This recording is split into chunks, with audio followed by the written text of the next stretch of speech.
Amidst a location that has become a tragic grave for countless individuals, the story unfolds. Many lives have been sacrificed in the relentless pursuit of victory in an insoluble war.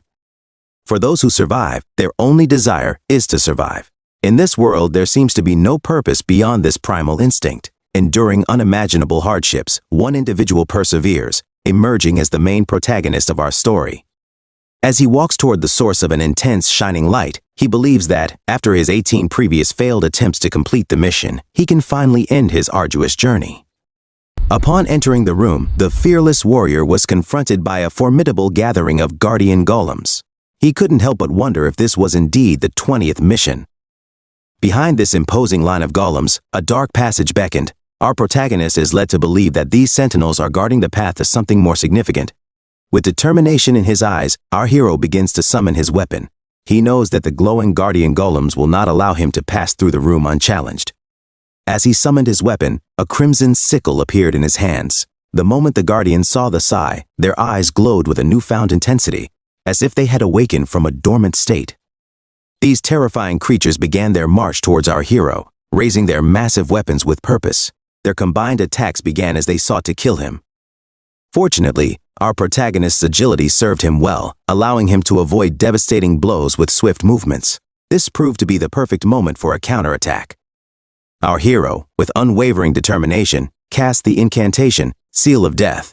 Immediately, a magical circle with a fierce skull symbol appeared directly above the guardian golem. Due to the power of this terrifying seal, our hero enveloped himself in a fiery and dark aura, his new speed surpassing that of the guardian golems. Using this rapid climb, he launched a devastating blow to secure victory. The attack he delivered left a massive, gaping gash in the body of the massive guardian. After this successful attack, our hero strategically put some distance between himself and his opponent. A satisfied smile spread across his face. He understood that his plan had worked out perfectly. Hitting a skull marked with the Seal of Death skill triggered a noticeable spike that increased the damage dealt by an impressive 100%. When one of the guardian golems was defeated, the remaining sentinels rushed towards our hero in fear. In front of these huge monsters, he appeared as if he were just an insect. However, this did not stop him from being afraid. Suspended in midair, our hero imbued his weapon with a terrifying dark aura intended to counter the holy beings, a skill known as the Night of Death. Gradually, the guardian golems found themselves enveloped in a vast shroud of darkness. The brilliant light that once illuminated the temple was now obscured by a crimson veil that blinded the holy beings around them. Seizing the opportunity, our hero unleashed a devastating slash, an attack that unleashed a massive amount of energy capable of wiping out an entire group of monsters in an instant. Despite his attack, our hero remained silent, but it became clear that even his massive attack was no match for the guardian golems. The holy beings sent out arrows of pure ice and fire energy, launching them with incredible precision towards our hero. These arrows were about to strike him, each strike threatening death. Faced with this relentless onslaught, our hero realized that he needed to increase his speed to avoid the oncoming danger. With unwavering determination, he leaped directly into the path of the attacking guardian golems. Confronting them head-on, our hero's speed reached godlike levels, allowing him to create afterimages that confused the golems. In response, one of the golems loaded multiple arrows onto its bow, releasing them so fast that they exceeded the speed of light, hitting almost every illusion our hero had created. In the midst of the gruesome and intense confrontation, our hero maintained his composure and even had the nerve to smile and nudge the guardian golem. It was claimed that it would take more than their attacks to hit him. However, his arrogant expression quickly vanished as a bright light appeared beneath him. Our hero realized that an unexpected magic seal on the ground had triggered a trap, summoning a massive ice shell that pelted him, completely stopping him. The extraordinary speed he had boasted of just moments ago had vanished. Determined to break free, he exerted all his efforts, gradually causing cracks in the ice. As he struggled to escape, the guardian golems approached the trapped hero. One of them, wielding a massive spear, prepared to unleash a devastating blow. The ice remained unyielding, but the cracks became clearer. Then our hero's eyes transformed into a crimson hue as he activated another skill, Moonlight Destruction. A bright red light pierced the ice wall that had trapped him, freeing him. The attack not only freed our hero, but also struck the guardian golem positioned in front of him, revealing the true power he was hiding. Activating this skill also triggered the transformation and enhancement of his equipment, and he admitted that the situation had put him in imminent danger of failing the mission. Having spent a great deal of time and effort fighting the guardian golems, our hero made the critical decision to end the encounter with a single devastating blow. The dark and menacing aura surrounding his side became increasingly aggressive. Recognizing that the situation was about to spiral out of control, the guardian golems prepared their most powerful attack. Magic spells, arrows filled with terrifying magic, and physical weapons with powerful energy were all readied. In response, our hero performed a powerful forward stomp that generated enormous force to reinforce his side's impending strike. Due to the intense dark forces, our hero once again unleashes his Moonlight Destruction ability. However, this time, the powerful aura surrounding him is enhanced by another skill. Red Moon, the resulting slash is similar to a broken ice, but with a larger area of effect. The massive creatures that once dominated the area were split apart like soft bread, their lifeless bodies falling to the ground. Our protagonist descended, heartened to see that these terrifying foes had finally been defeated. With the guardians defeated, he headed for the room they were guarding. And delved deeper into this mysterious place. A strange sensation washed over him, urging him to examine his surroundings, which seemed like a new temple. However, it seemed eerily empty. Unsure of what to do next, he made his way to the farthest door. As he approached, the magic circle drawn outside the door began to react. With determination, our hero positioned himself in the center of the circle, eager to find out what happens next. As our hero waits, a sad smile tugs at his lips, wondering if this will be the run for him to complete the game on his final attempt. However, his optimism quickly crumbled when a notification appeared, showing that only one of the 5 players was standing in the magic circle. He was shocked by the harsh reality that, in order to enter the boss room, a full party of 5 players was required. At that moment, all the hardships and sacrifices he had endured seemed to fade into oblivion as the notification informed him that the challenge of meeting this requirement was imminent. This would result in his death. A golden light engulfed him, trapping him within a barrier, his frantic efforts to escape proving futile. In his final moments, he cursed the folly of this final requirement, but it was all in vain. His body began to fall apart, and he wondered if this was the end. His expression changed as he realized that this was the conclusion. The last seconds counted, and the game told him of his death. However, in the midst of despair, an item called the Rune of Regression is activated. The last surviving hero is transported back to the time before the start of the first mission, which marked the 100th time the rune was used. As a result, the Rune of Regression will now be gone, but our hero will begin his 100th return, starting anew. The story begins in front of this Korean palace located right in the middle of the city. It is the last day of the year, and many people have gathered in this place for the countdown to the new year. As it descends into the last 5 seconds of the year, a man emits a bright blue aura around his body. His face was revealed and he clearly felt discomfort.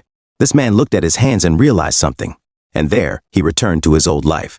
His hands trembled as he thought about the same time before a person was swept away into a deadly trap. He clenched his fists as he remembered that he had almost gotten rid of said trap. He was in the 20th round of the final round. In his mind, he wished he had the power to stop time. Because right now, there were only 2 seconds left before disaster struck their lives. He also remembered what the system had shown him after he died in his previous life. This was his 100th time using the Rune of Regression. It had reached its limit. As the last second of the year approached, this man who would become our main character thought that since this was his last chance to return, he would definitely end the game. Then he prepared himself for what was to come. Our protagonist also thought about the last requirement that he failed to fulfill in the 20th round of the game. And that was the thing that he had to bring 4 more people with him. He then began to scan his surroundings as he considered who would be the best person for these roles. A few minutes before the countdown, another individual was revealed.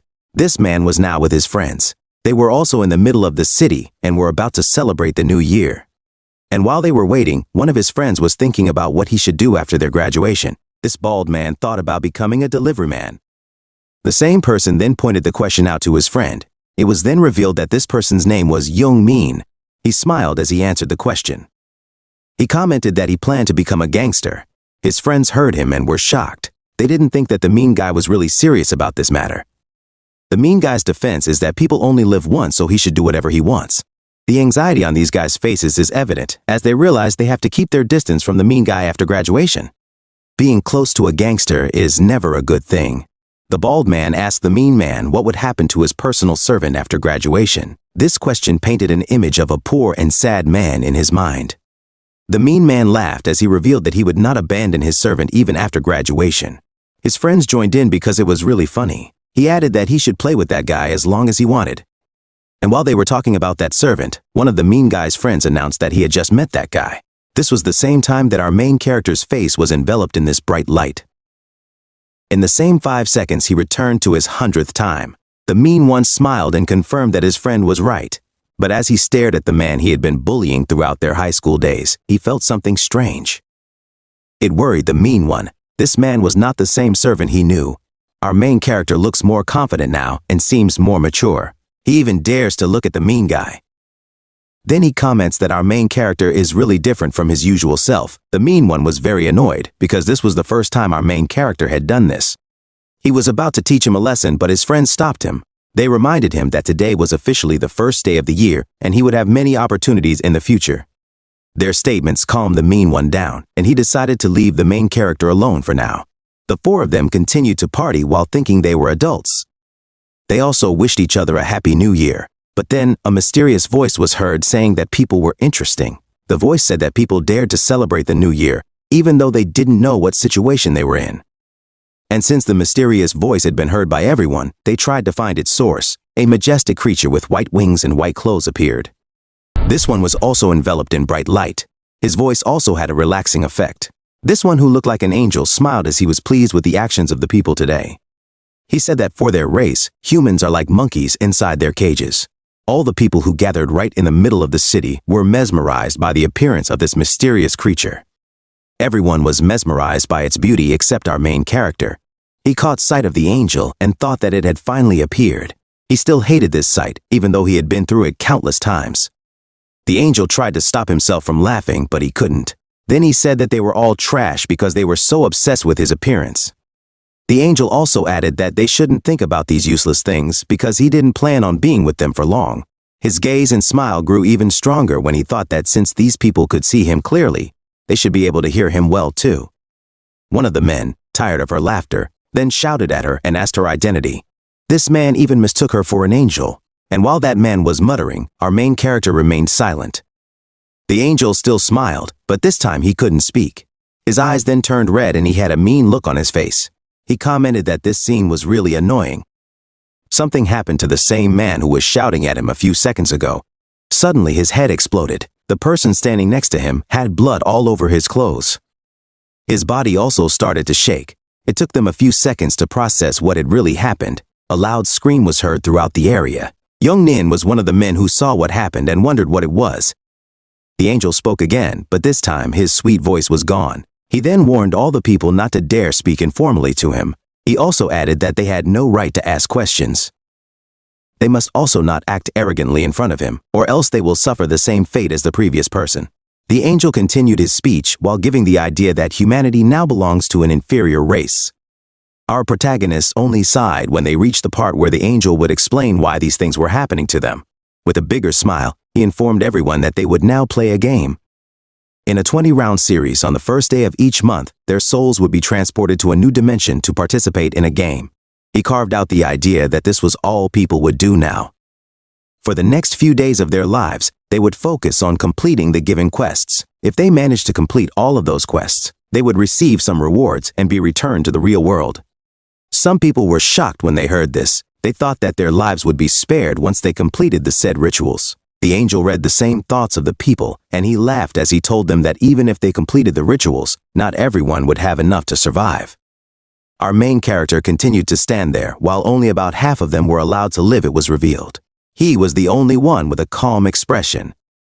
As for all the people around him, they all felt like their lives were coming to an end.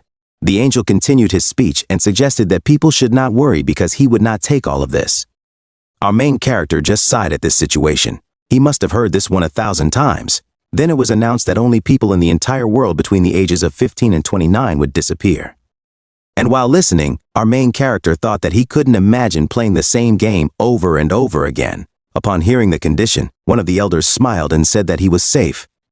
This action angered the age groups involved in the said game. He said this without thinking about others. It was like pouring oil on the fire. Young men stepped in and stopped them from arguing. He reminded these people that they should not make any trouble because they could end up like the person who died. The angel's wings then spread as he said they should begin. He also announced that the number of participants for the game would reach 1.8 billion. His face became even more excited as he told the people that since the explanation was over, they should continue with the real game. The entire place was enveloped in this white light. Everything disappeared, except for the laughter of the participants. Our main character is clearly included. The angel then reveals that the participants have just entered a place where only they can see it. He then orders everyone to shape their bodies so that they are ready for the soul transfer. This is exactly like how players customize their characters within the game. They only get one chance to do this, so they really have to choose wisely. As for our main character, he thinks he'll choose the same thing he did last time. The appearance and characteristics of his old avatar are now selected. Even his in-game nickname will be Black Style. A few seconds after completing the customization, players are transported to a completely new place. This is an open field. The avatars of the participants slowly came to life. This is exactly the look that our main character has repeatedly chosen. He has black hair and crimson eyes. His body is also taller than his real body. This also marks his 100th time in the game. Because he had the same body from his previous returns, he felt like this was his real body. He didn't need to adjust to it anymore. As for other people, their avatars had also been transferred into this new world. Some of them have honed their skills in customizing themselves. Our main character observes how these people deliberately make their avatars look good, but this is one of the mistakes a person can make at the beginning.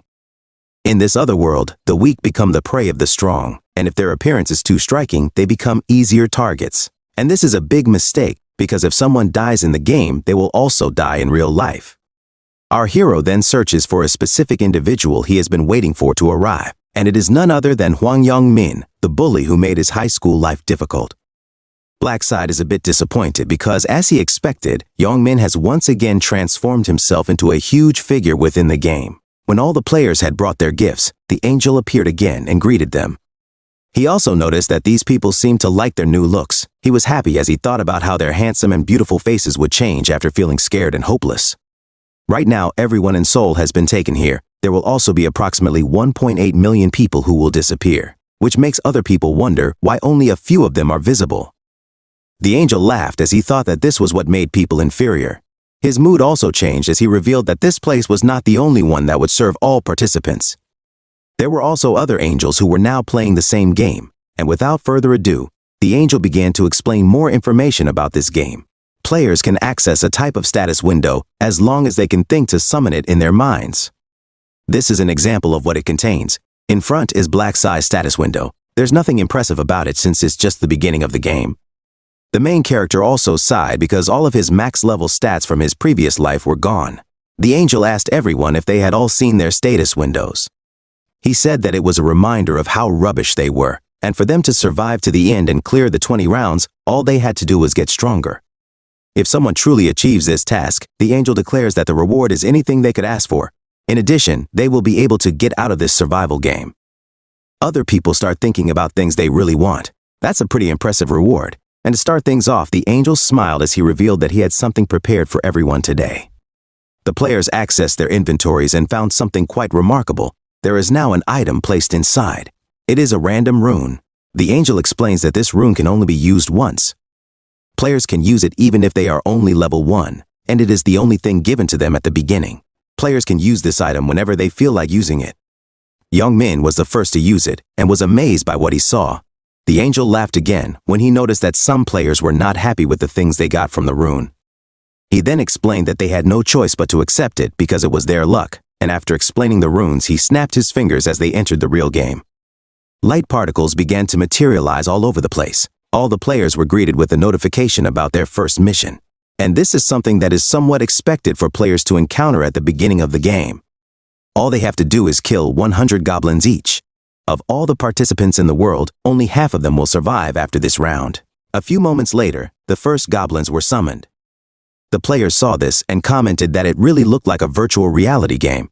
The angel then warned them all not to get excited about it, and this is because he summoned a whole group of people one by one. The whole place begins to be filled with rays of this light. The silence on their faces disappears. The people began to panic when they saw the numbers of goblins in front of them. With a sinister expression accompanied by a terrifying aura, the angel announced the battle between 10,000 humans against 50,000 goblins. This was their fight to the death. As soon as the statement was finished, the cauldron of goblins began to walk towards the people. The movements of these monsters were extremely fast. Some of the players didn't know how to react, but as most of them began to take further steps, their footsteps were heard. Blackside stepped to the front of the battle without any fear. The people behind the main character began to wonder what this person was thinking. It was too dangerous to face the goblins. As the monster approached, Blackside's calm expression disappeared and was replaced by a deadly look. Blackside rushed towards the goblins and delivered a powerful kick. Blackside mentioned that when a person is part of a group, the first impression is the most important. What he did just now shocked all of them. What he wanted to do was to imprint in their minds the image of his power. And the best thing to accomplish this is to defeat the very first goblins. With that powerful kick, sending the goblins' bodies several meters away.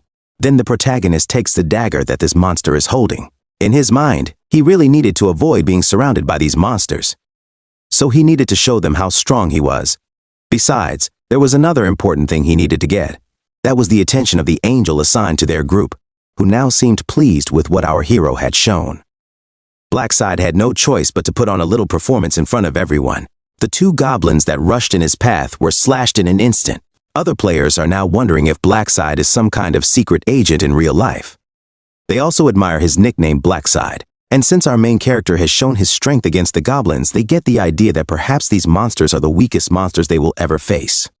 Some of them were complacent and thought that they could easily defeat these monsters, but that quickly changed when one of the goblins approached a player. With just one attack, the said weakest monster was able to defeat them. The truth about their situation had finally set in.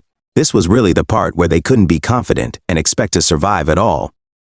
And as that person was being killed by the goblin, all the people began to scatter and run for their lives. Our protagonist gets a glimpse of how the others are doing.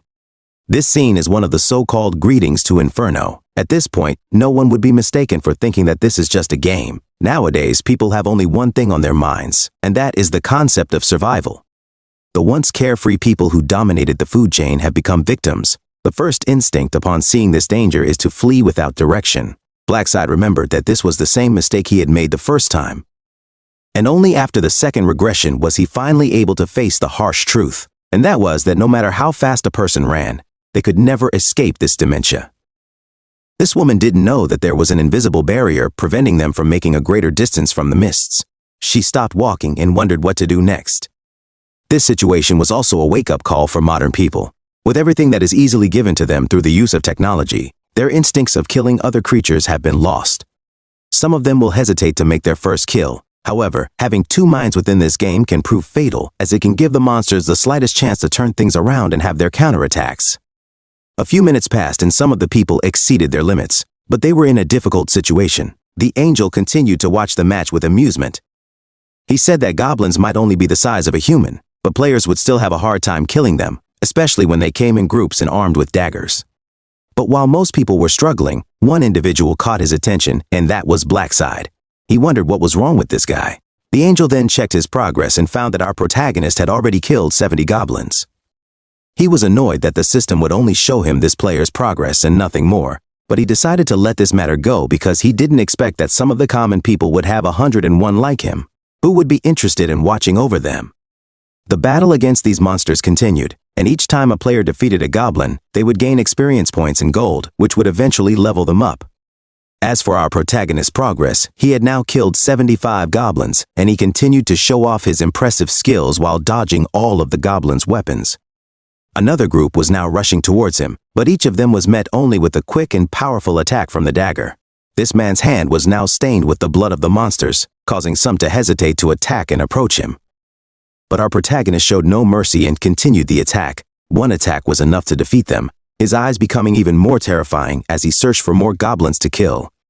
This was also the time when Blackside noticed that the goblins were attacking him, and since no one was attacking him, he thought he could use this time to rest for a while. He checked his status window again and revealed that he was now level 4. He also has 6 additional stat points. Players will receive 2 additional stat points when they level up. And our main character dedicates all of these towards his dexterity stat. And that was because this stat would not only increase his dodge rate, but also increase his attack and movement speed. Nothing was more important than dexterity at the beginning. After that, Blackside thought that with this kind of development, he would definitely get the angel's attention now. He was wondering how he was going to finish the first mission. A spinning dagger was thrown and landed on one of the goblins. Our protagonist faced the goblins again and asked if they really wouldn't come near him. This teasing proved ineffective, as the goblins still did not move from their positions. Blackside sighed as he realized this. He knew he really had no other choice. But in one swift movement, our protagonist vanished from his position. This man had traveled the distance through this group of goblins just to retrieve the dagger he had thrown at them. It took these monsters a few seconds to realize what had happened, but as they turned back, they were met with this devastating round slash. They were all cut in half. Killing the group of goblins sealed the end for our main character. He had leveled up again. The system also informed him that he had just completed the requirements for the first mission. A ray of golden light surrounded Blackside. This confirms that he is done. Our protagonist thinks that the first round is always so easy. All he has to do is try harder to get the angel's attention. After that, the system congratulated him for being the first to complete the quest in their given zone. Blackside also took first place in all zones. His total time was 10 minutes and 21 seconds. This guy had this happy smile on his face as he regained rank 1. This would prove to be beneficial, as the top 3 players finishing each mission would get some sort of reward. His reward for being rank 1 in his given zone was the lowest rank rare weapon selection coupon. For the reward of rank 1 in all zones, our protagonist got a special reward selection box. These items would clearly provide a huge advantage over other players, and the first thing Blackside decided to use was the weapon coupon. The system then presented him with a list of the following rare weapons from which he could choose. He then felt disappointed that he would have to use these low-rank weapons again, but was still grateful to have them in the first place. Our protagonist then clicked on one of the options, and the weapon he chose was the stiletto. This weapon is considered the best dagger available to beginners. It also has an attack power of 15 and an additional dexterity stat. After receiving the item, our protagonist threw away the dagger he had gotten from the goblins. As for another reward, he planned to open it next time, and while Blackside was busy checking all the rewards he had earned, the other players were still chasing the goblins. Our protagonist also checked his status window and noticed something strange this time. This man was referring to the title he had received earlier, called Last Time Regressor. He thought he hadn't seen it in the past 90 years of being cursed. When they were asked to use the rune, our protagonist used his too, and the rune he got was the rune of regression, which was the same thing he had gotten from the first time. This was the thing that had allowed him to reach this point. After using it, the rune was immediately imprinted on his body. The only thing that was different now was the error the rune was receiving.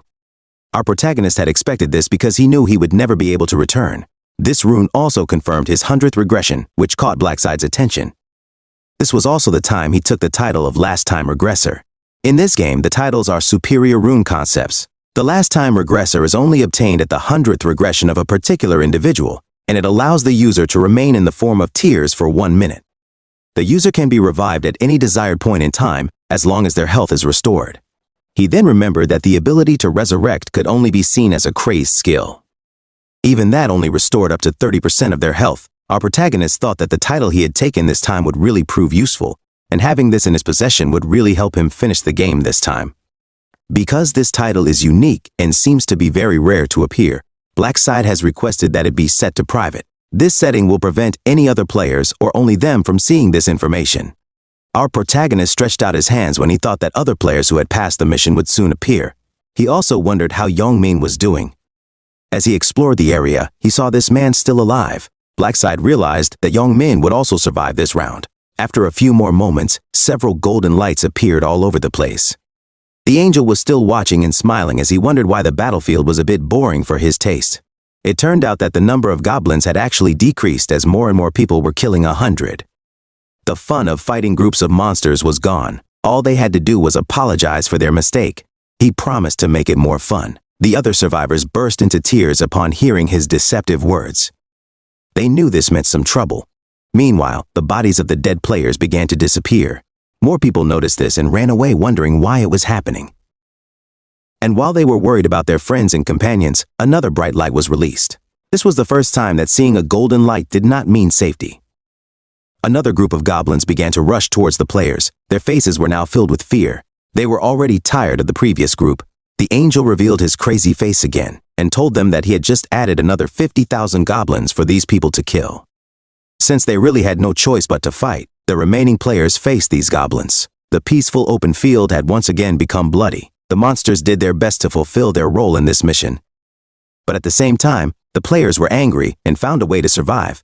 As time went on, the number of people passing the mission increased. Yongmin was also released, but this man used other people as a barrier against the goblins' attacks. In times of need, desperate measures are needed. Another 1,000 participants passed, and through it all, Blackside just kept quiet and closed his eyes. He was fed up with this scene. It often happened that people lost their lives, and this was the 100th time he had played the game. Once the participants pass, they are no longer allowed to help the remaining ones who have a mission. This angel continues to whisper, a kind of comfort. Our main character's eyes soon open. This is because they have been notified that all 5,143 participants have passed the mission. There are some unlucky survivors who survived but did not kill 1,000 goblins. They wonder where all the monsters have gone. The angel turned his attention to them as he announced that the mission was over. He began to apologize to the unfortunate survivors, because what would happen next would be according to the rules of the game. Their bodies began to fade. These are destined to die. Some are begging for another chance because only a few goblins need to be killed. But their cries go unheard. The saint waved as the first round of the game ended. He told the remaining people that they should all be happy because they had passed. He laughed as he congratulated the remaining people. He also wished them good luck for the next mission. Before the players could leave, the results of the mission were presented. The top spot was taken by our main character. The system announced Blackside's victory. In addition to the 2 first prizes, he would also be awarded an additional 1,000 gold. Our protagonist accepted the gold and was informed that he could use it to purchase certain items once he reached level 10. He also noticed that more eyes were becoming wary of his presence, and that was his plan. He wanted to show everyone that he was the leader. The angel interrupted and congratulated that he had not expected the top rank to be within his zone. He paid attention to Blackside and wanted to answer his question. The saint just asked how he became strong and asked if he had received a strong run. But before he could finish his question, he stopped himself and realized that this question was a mistake. Blackside teased him and asked if he could see his run by looking at his status window. The angel was confused and lied about this information. He pretends to see the run our main character has received. But the only thing that turns out to be a ruse is Blackside, who just smiles at him and doesn't answer his questions. And to change the course of things, Blackside calls his attention and asks for a favor. The situation becomes more unexpected for the angel. He has no idea that this man has been in the same situation for the past 10 times. Our protagonist raises his head and shows his immense feelings for the reward he received as the top achiever of this mission. He said that they were too greedy. This surprised everyone around him. They did not expect that anyone would try to ask for additional rewards in front of the merciless angel.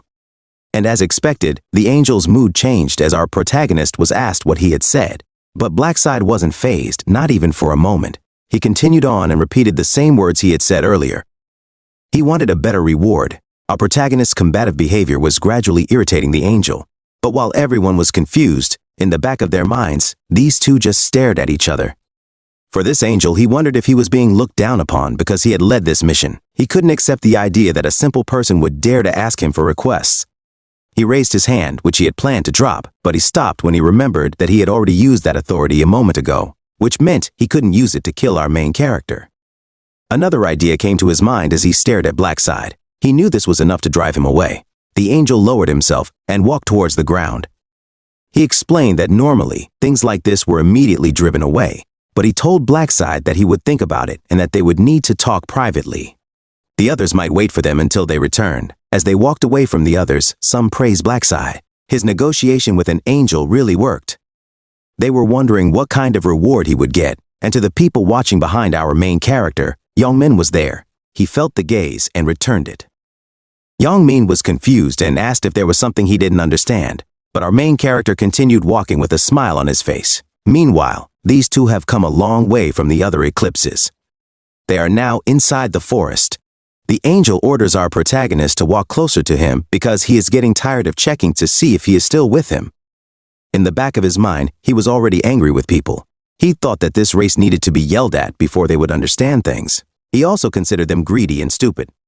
And as he walked, he thought that there was nothing he could do about the rewards because he wasn't the one who set them. And because he thought Blackside had been too timid, he planned to teach him a lesson. Right behind that rock was the place where the system wouldn't see them, so he wanted to kill him when they reached that point. The angel knew that there would be consequences if his superiors found out that he had killed one of the participants for his own personal reasons. But for now, he resented him for being helpless. And to make sure that this was going to be a perfect plan, he isolated our main character so that there would be no witnesses. This angel had this crazy smile because he was so excited. He thought that this person should just shut up. Then he turned to look at the main character. He also asked what kind of rewards he could expect to get, but as he stared at Blackside, what he saw was a fist heading very quickly towards his face. And Damapo is a very delicious punch. It doesn't matter if you are an angel or even a god. Those who show bad behavior should be taught a lesson. This holy creature turned into holy shit in an instant. This was the moment he realized that he wasn't that powerful in front of people. He was confused as he looked at the golden blood that came out of it. He wondered if someone had really been trying to hurt him. When his mind came to its senses, he turned around to retaliate, but there was no one behind him. Blackside had disappeared from his sight. It only took a few seconds for the main character to appear and startle the angel. Blackside grabbed one of his wings, and the angel immediately became frightened. He knew what was about to happen.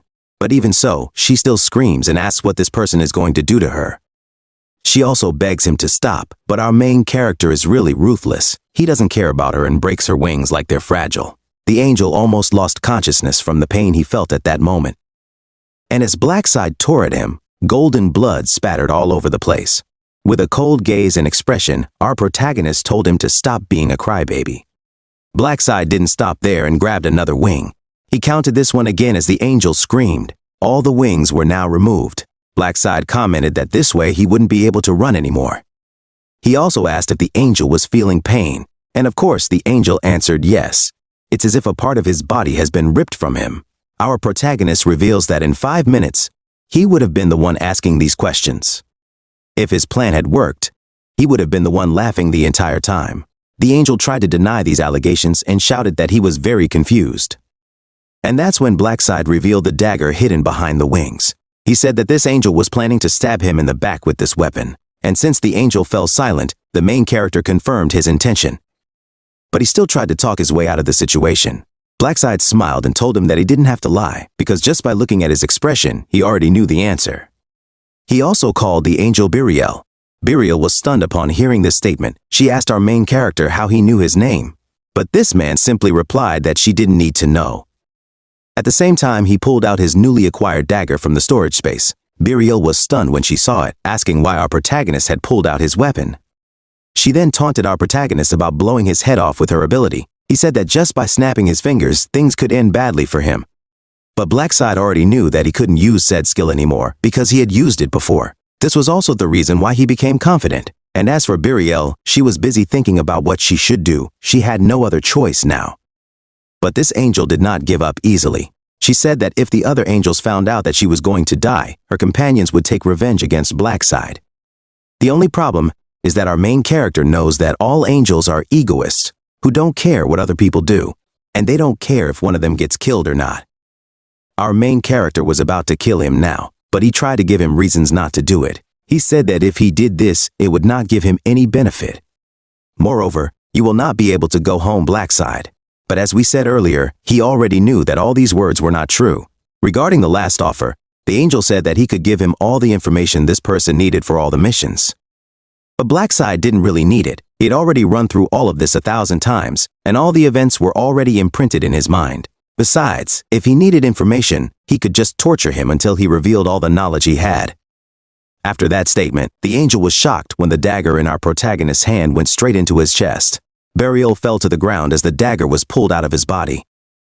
A system notification appeared and confirmed that an angel had been defeated by our protagonist. He was also the very first player to do this. As a reward, he was given the title of First Angel Slayer. Furthermore, 2 things materialized in his hands. One of them was called Angel's Blood, and the red rune was called the Rune of Slaughter. The Blackside immediately used the rune, and it was already imprinted on his body. The title of Angel Slayer, its effect was that it would double all of the player's stats while fighting a holy creature. Our protagonist remembers that the first time he learned about the rewards for killing angels was when he was in his 13th return. He took revenge on one of them, and items appeared, such as the Butcher Rune, also known as the Rune of Slaughter. Its effect is that every time a target is killed, all stats increase by 1%, and this rune has a maximum of 100%. Blackside smiled as he looked at the things he had obtained. Each reward could now be compared to a unique item. He thought that the other angels would be surprised when they found out that he had obtained another rune. His expression quickly changed as he thought that there was another reason why he had killed Burial, and that was to obtain this thing that was enveloped in golden light. This item itself is Angel's Blood. It is a consumable item, and it can change the user's class to Reaper. The only requirement is that the player must reach the required level in this game. All players can only get a class. Starting from level 10, there are a total of 30 different classes, and changing classes is simple. All players need to do is get an item to change class. Usually this is obtained naturally through hunting or completing in simple conditions, but there are always exceptions. That is when changing to a unique class that is only given to a player who has obtained it under special circumstances. The main example for this is Angel's Blood, which will turn the player into a Reaper, and of course, unique classes are on a completely different level than regular class bonus stats. Advancement, run, skill composition, and many more. Our main character is really happy to have everything back, even as he looks at the status window. He uses a special reward from being ranked 1 in all zones. These are the options he will get, and out of these options, all he needs is one that will help him reach level 10 as soon as possible so he can change class, and that is the 3 times experience buff. Automatic if this effect is applied in the second mission. Everything went well this time. Then Blackside looked at the dead angel and thought that this is his last chance to clear the game to do this.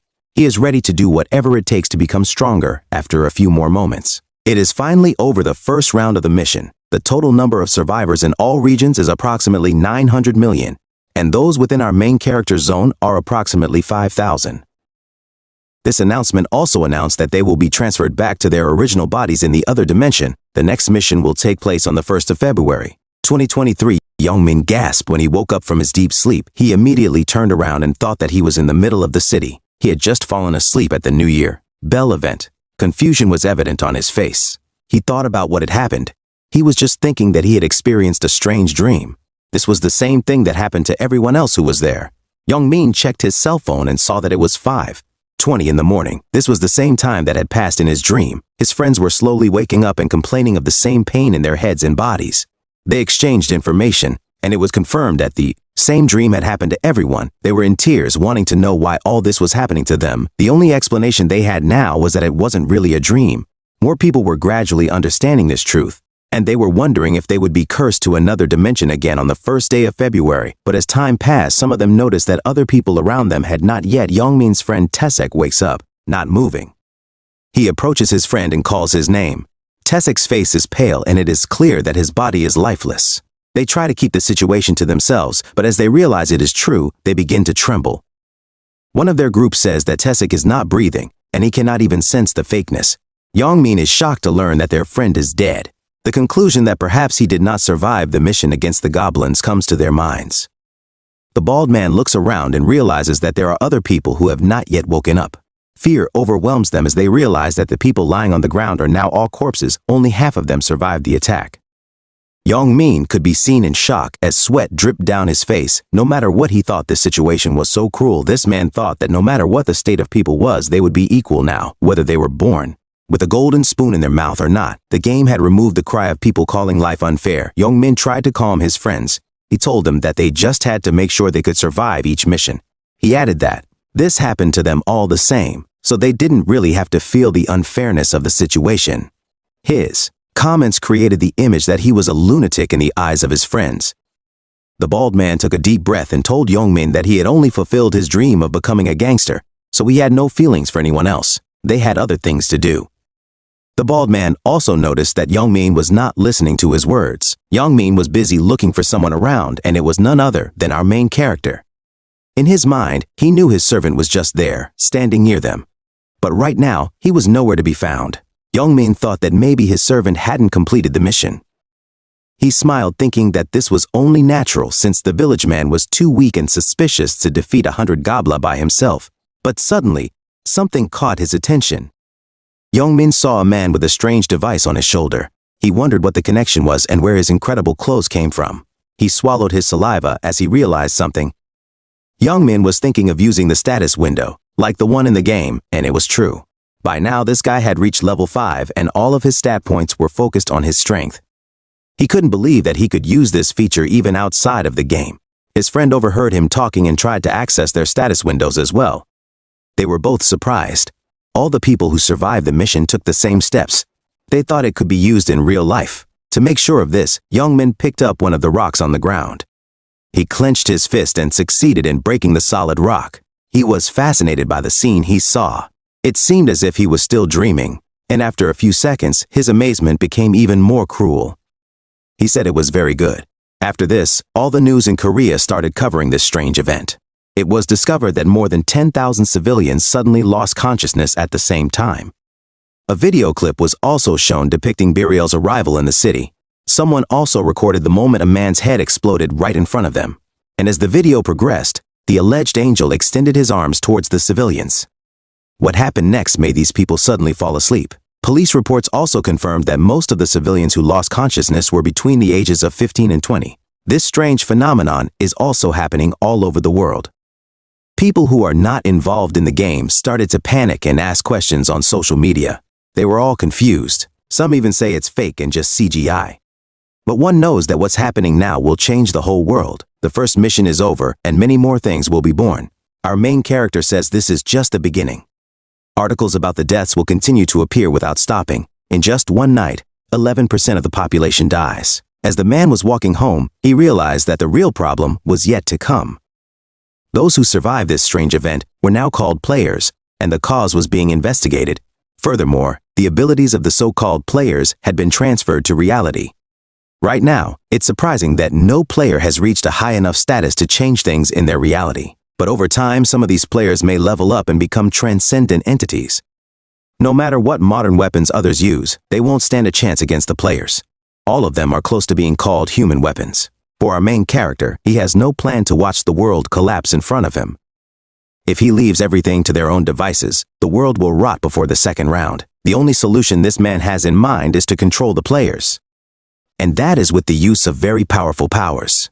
In this final attempt, our main character has very powerful powers, but the thing that let him down was that he fought all the matches alone.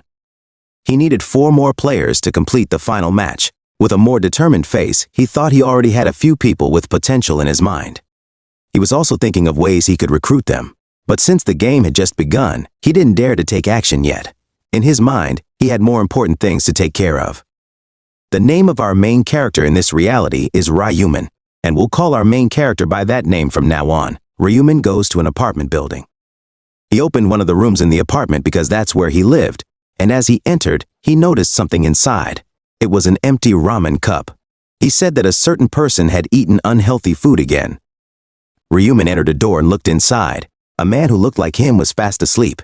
Their only difference is their hair. Our main character smiled at the thought of his brother sleeping soundly even though he hadn't even come home yet. The man sleeping was Ryun. He is the younger brother of our main character who will be a third-year middle schooler. Their family is considered typical. But all that changes when their parents die in a traffic accident. All that was left for each other was the two of them. Even at a young age, Ryuman was forced to be his younger brother's advocate. Ryun had noticeable bruises and bandages on his frail body, and our main character didn't know about it until he returned. Then he started changing things around him by turning the lights back on. Ryuman greeted his brother and said it was time to wake up. Then his younger brother looked at his phone and saw that it was only 6 a.m., but he couldn't get back into bed because our main character was pulling his blanket. He insisted that they didn't have much time and that he would explain while they were out. Ryun was still sleepy as he asked his brother what was the reason for all this. His expression changed when he heard his brother's voice, which became serious. This was because this person had declared that the world was in chaos right now. As for Ryun, all he knows is that his brother just went out to watch the New Year bells celebration. He asks if something happened. The main character then tells him to go outside first and he will tell him everything as they walk.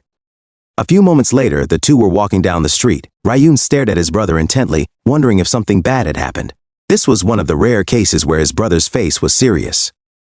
Our main character then spoke up and told him that this one really has no idea what is going on in the world right now. This statement made one curious and asked if something happened while he was sleeping. Ryuman then instructed him to take out his phone and check the current top trending searches. This guy followed his brother and actually took out his phone. He read articles about an angel appearing and civilians being kidnapped in another world. Our main character hit him. He said that taking their souls was more accurate. One was surprised to learn that his brother was one of those taken. He also learned that he only survived because he killed 100 goblins.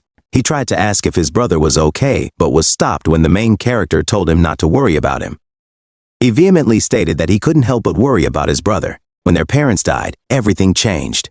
The only family left for him is his older brother, and even though they are still grieving, his older brother takes on all the responsibilities.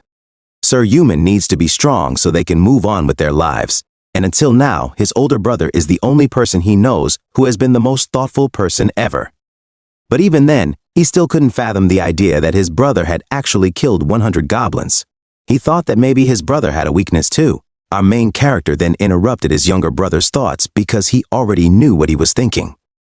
Because he doubted his physical strength, Human revealed that within the game there were stats that boosted their abilities. This is why he was strong enough to pass the mission. He also said that when Rion saw what he would do later, all his doubts would disappear. But still with the worry in his mind, the younger brother stopped walking and said that he would not follow the main character until he told him where they were going. With a more desperate expression, he asked to know this information first. The bruises that he had tried to hide under these bandages became more visible. Our main character had a blank expression on his face as he remembered something from the past. Then he blurted out the name Bang Tegeo. Hearing this, Ryuan was surprised. Ryumin turned around with this expression, then announced that they were going to Bang Tegeo's hideout. Our main character finally reveals that he knows that his younger brother is being bullied. Ryuan panics because he didn't expect to find out. He tries to hide it from her. This is because he doesn't want to cause unnecessary trouble for his older brother who is already struggling. But this burden is really Ryuman's because he keeps trying to apologize to his younger brother for letting this situation happen. His past self had absolutely no idea that this was happening. He is too tied to the bullying he is experiencing and simultaneously studying and working. The first time he learns about the truth is after he returns from his first round. The main character spends the day sleeping because he is traumatized by his fight with the goblins. That day, Ryohan went out to go somewhere. The next thing the main character knew, his phone was ringing non-stop. He reluctantly got up and answered the call, and it was about Ryohan. His eyes widened in shock when he was told by the person on the other end of the call that he should go to the hospital immediately. That same day, he rushed to the hospital when he learned that his brother had been involved in an incident. Ryohan returned home alive, but he was blinded by the beating he received from Bang Tegeo.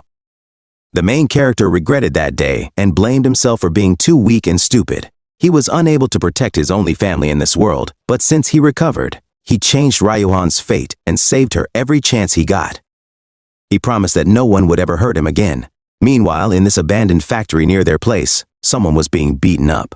A man with this blonde hair said that these three individuals in front of him had failed to bring him 200,000 won each.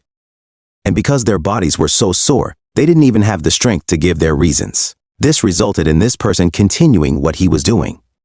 There were three other men who were just standing there watching as their friend taught them a lesson. They thought Bang Tegeo was just being ruthless. One person said that even the students from the higher years were no longer afraid to bother him, and that was why they didn't want to incur his wrath. Bang Tegeo then commented that these people were useless because they failed his request. The money he was hoping to get from them was earmarked for a motorcycle that he had been longing for. Then he approached the other three and asked them if they knew of any ways to get money. These people started thinking, but giving easy ways to get money was really not easy until this person came up with an idea. Then he suggested that Bang Tegeo ask his personal assistant, the tall one with curly hair, for money. Bang Tegeo smiled as he remembered Ryuan. He said that he was planning to call her today because he would be celebrating the new year with her. These men then teased Bang Tegeo and suggested that he could have been begging her mercilessly. But Bang Tegeo revealed that Ryuan is almost homeless. He added that his helper cannot bring him any money even after beating him.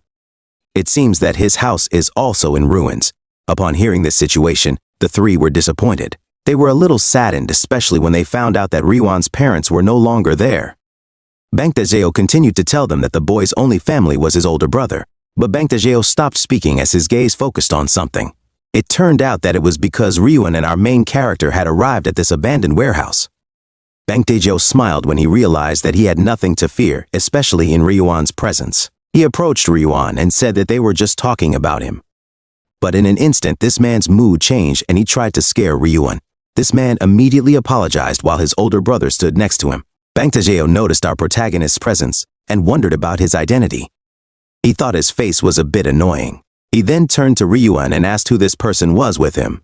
And because he was a little scared of Bang Tae-geo, he couldn't even answer directly. Then the main character spoke up and introduced himself as Ryuan's older brother. Bang Tae-geo was annoyed because he specifically told Ryuan not to report anything. Then he warned him that he would also teach his brother a lesson. This fat man looked at one of his servants. The three immediately walked and approached the main character's direction. They asked him if he was any good at fighting. Ryuman just stood there waiting for these men to approach. One of them even teased him because he was smaller than his younger brother. But it stopped immediately when the man met Ryuman's fist. The others were surprised because their friend was defeated with just one punch. He tried to retaliate and immediately rushed over.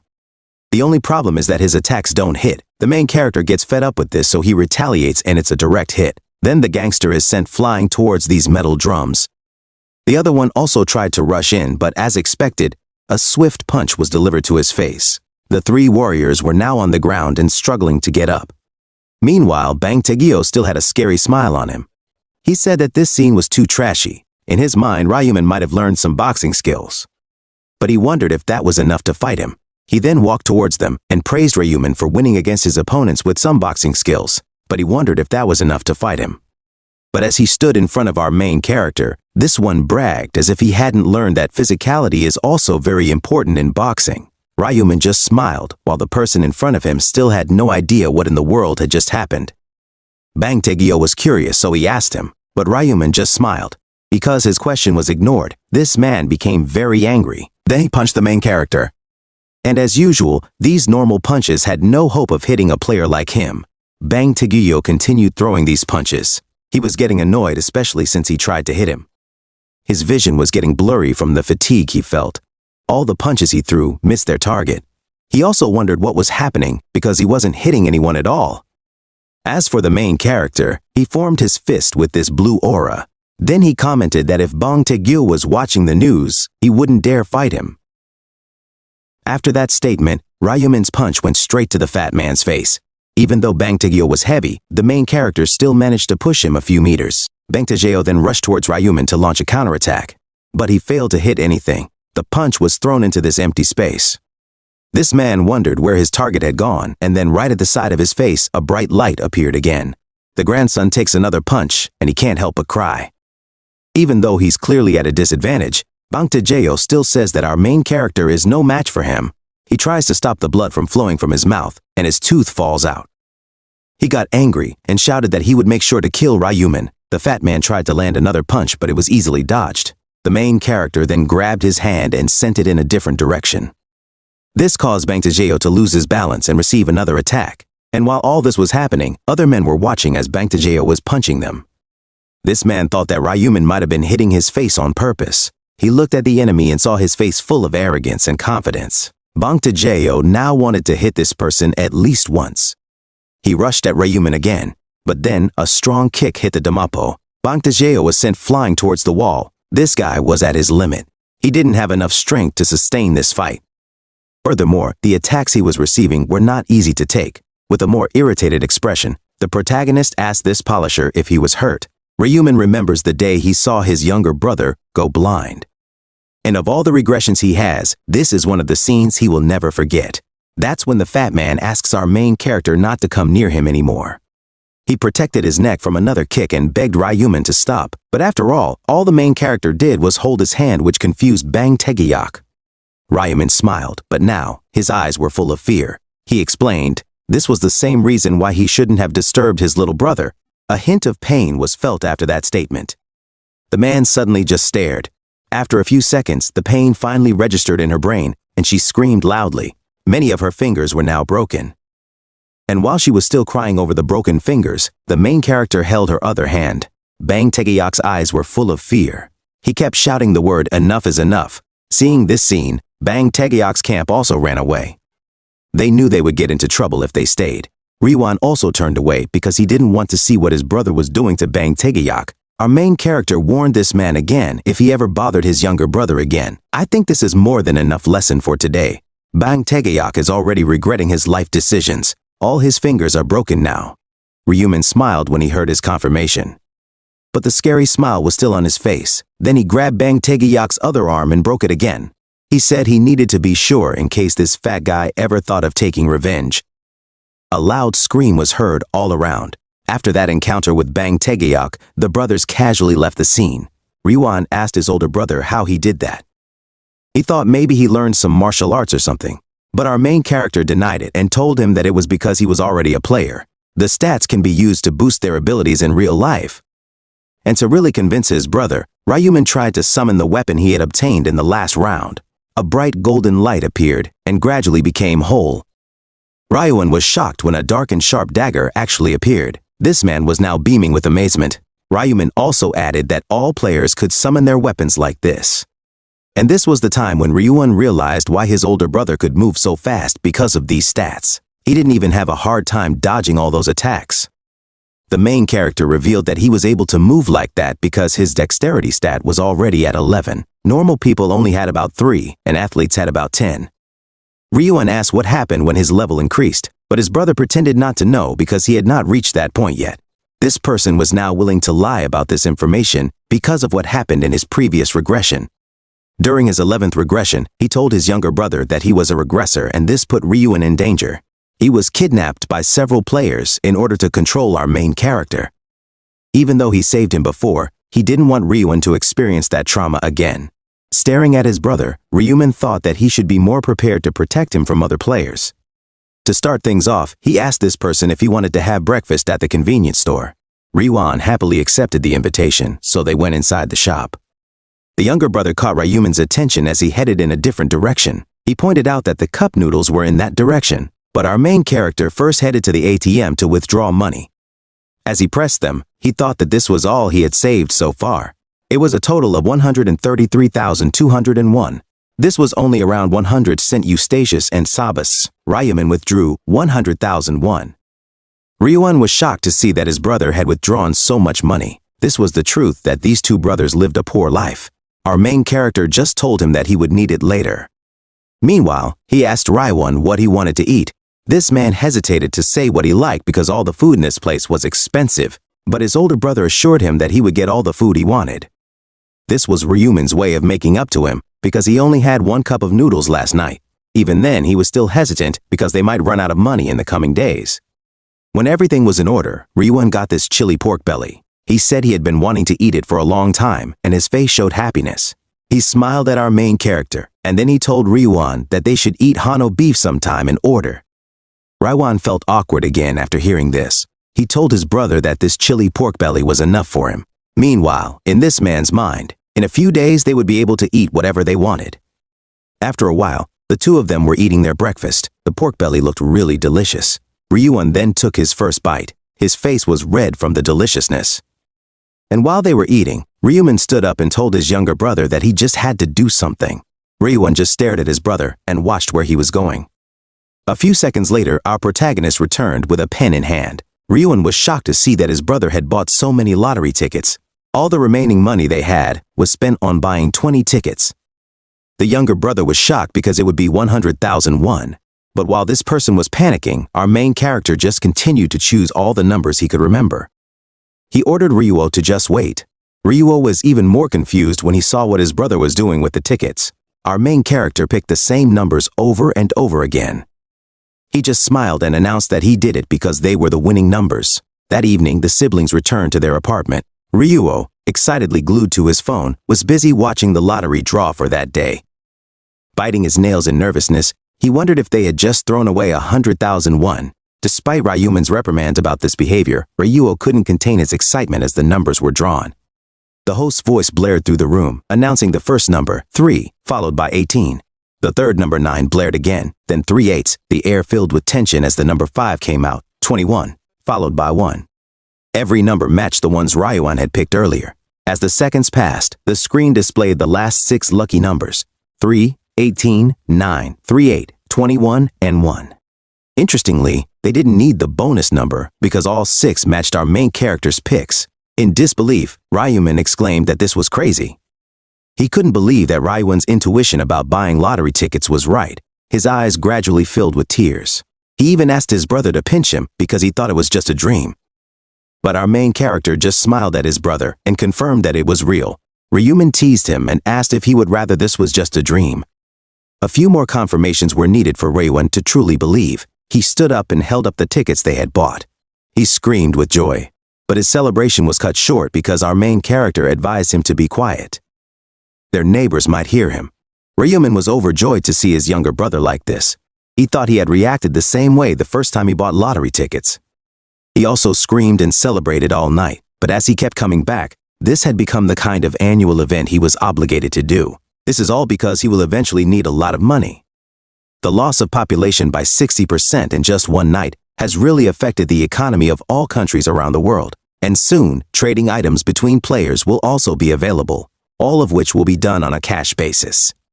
Ryohon then asks his brother how much they will get after all the tickets are exchanged, and is given an uncertain answer. Our main character's only concern is that this amount of money will be enough for them to shake the world. The next day, Ryumin goes to the front of the Nongya Bank building.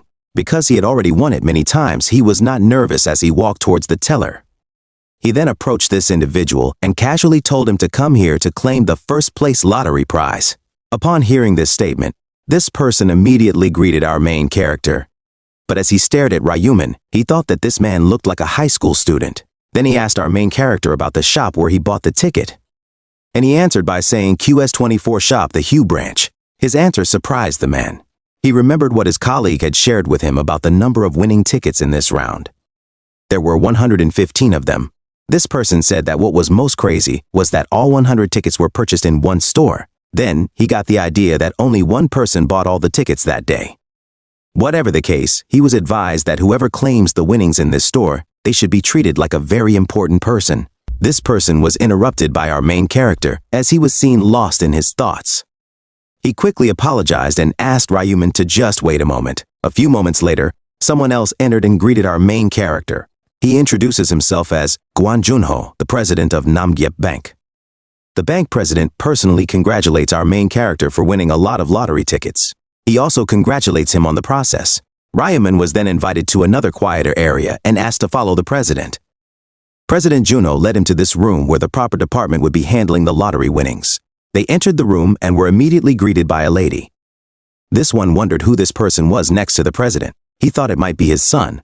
But his question was immediately answered when the president introduced Ryumin as one of their VIPs who had come in to collect his prize.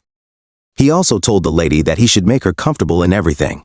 The employee became even more nervous when he learned that this person had only won 100 lottery tickets at one time. Then he composed himself and tried to remain calm. After that, he offered Ryumin a seat.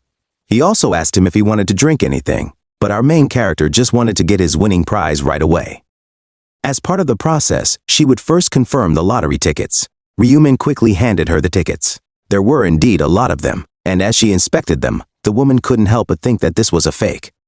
This was the very first time he had encountered something like this. He even thought that maybe this man could see the future. After a while, he confirmed them and told our main character that they were all true. Ryumin asked him how much he would receive, and just thinking about the number made him shudder. Our protagonist waited patiently for his response, and it was revealed to be around 22.5 billion won. That's over $16 million. After taxes, our main character took home a whopping 15 billion won. It all happened so quickly after he collected his prize. Ryumin was busy buying a new house for them. That night, he also opened a stock trading account.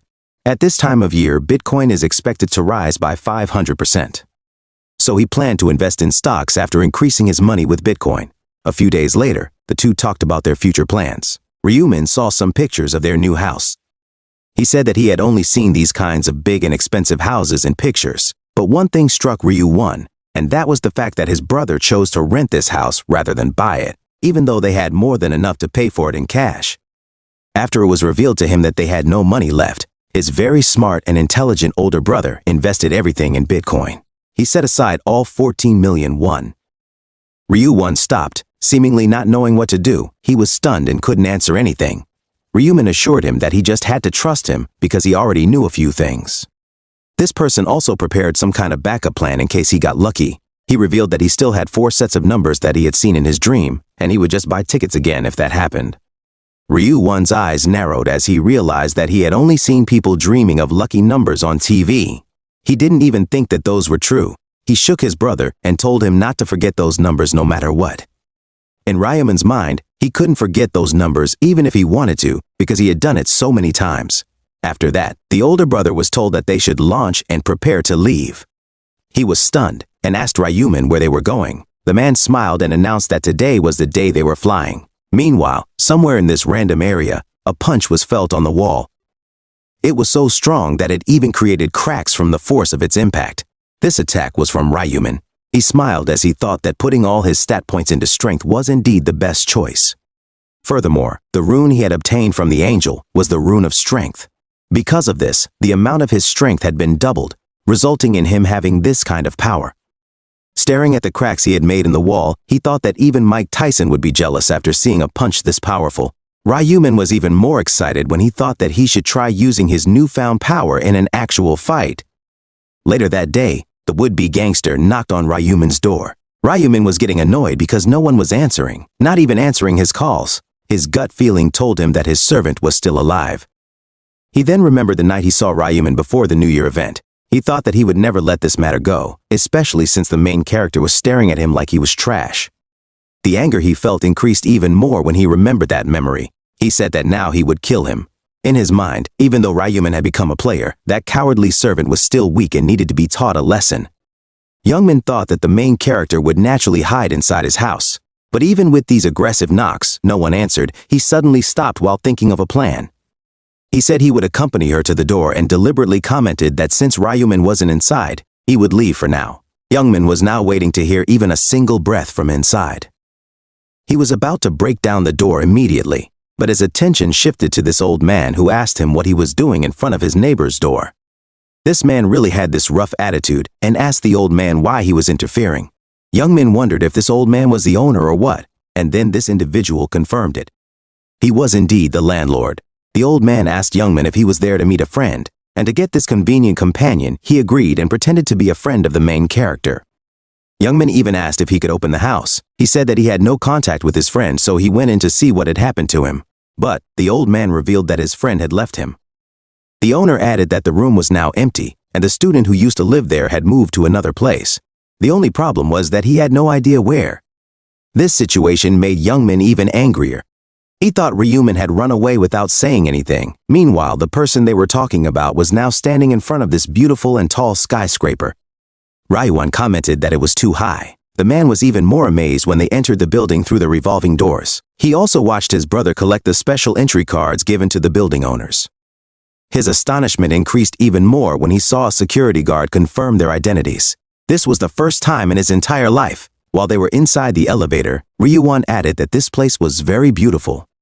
The place they would now call home was on the 4th and 3rd floors of the building.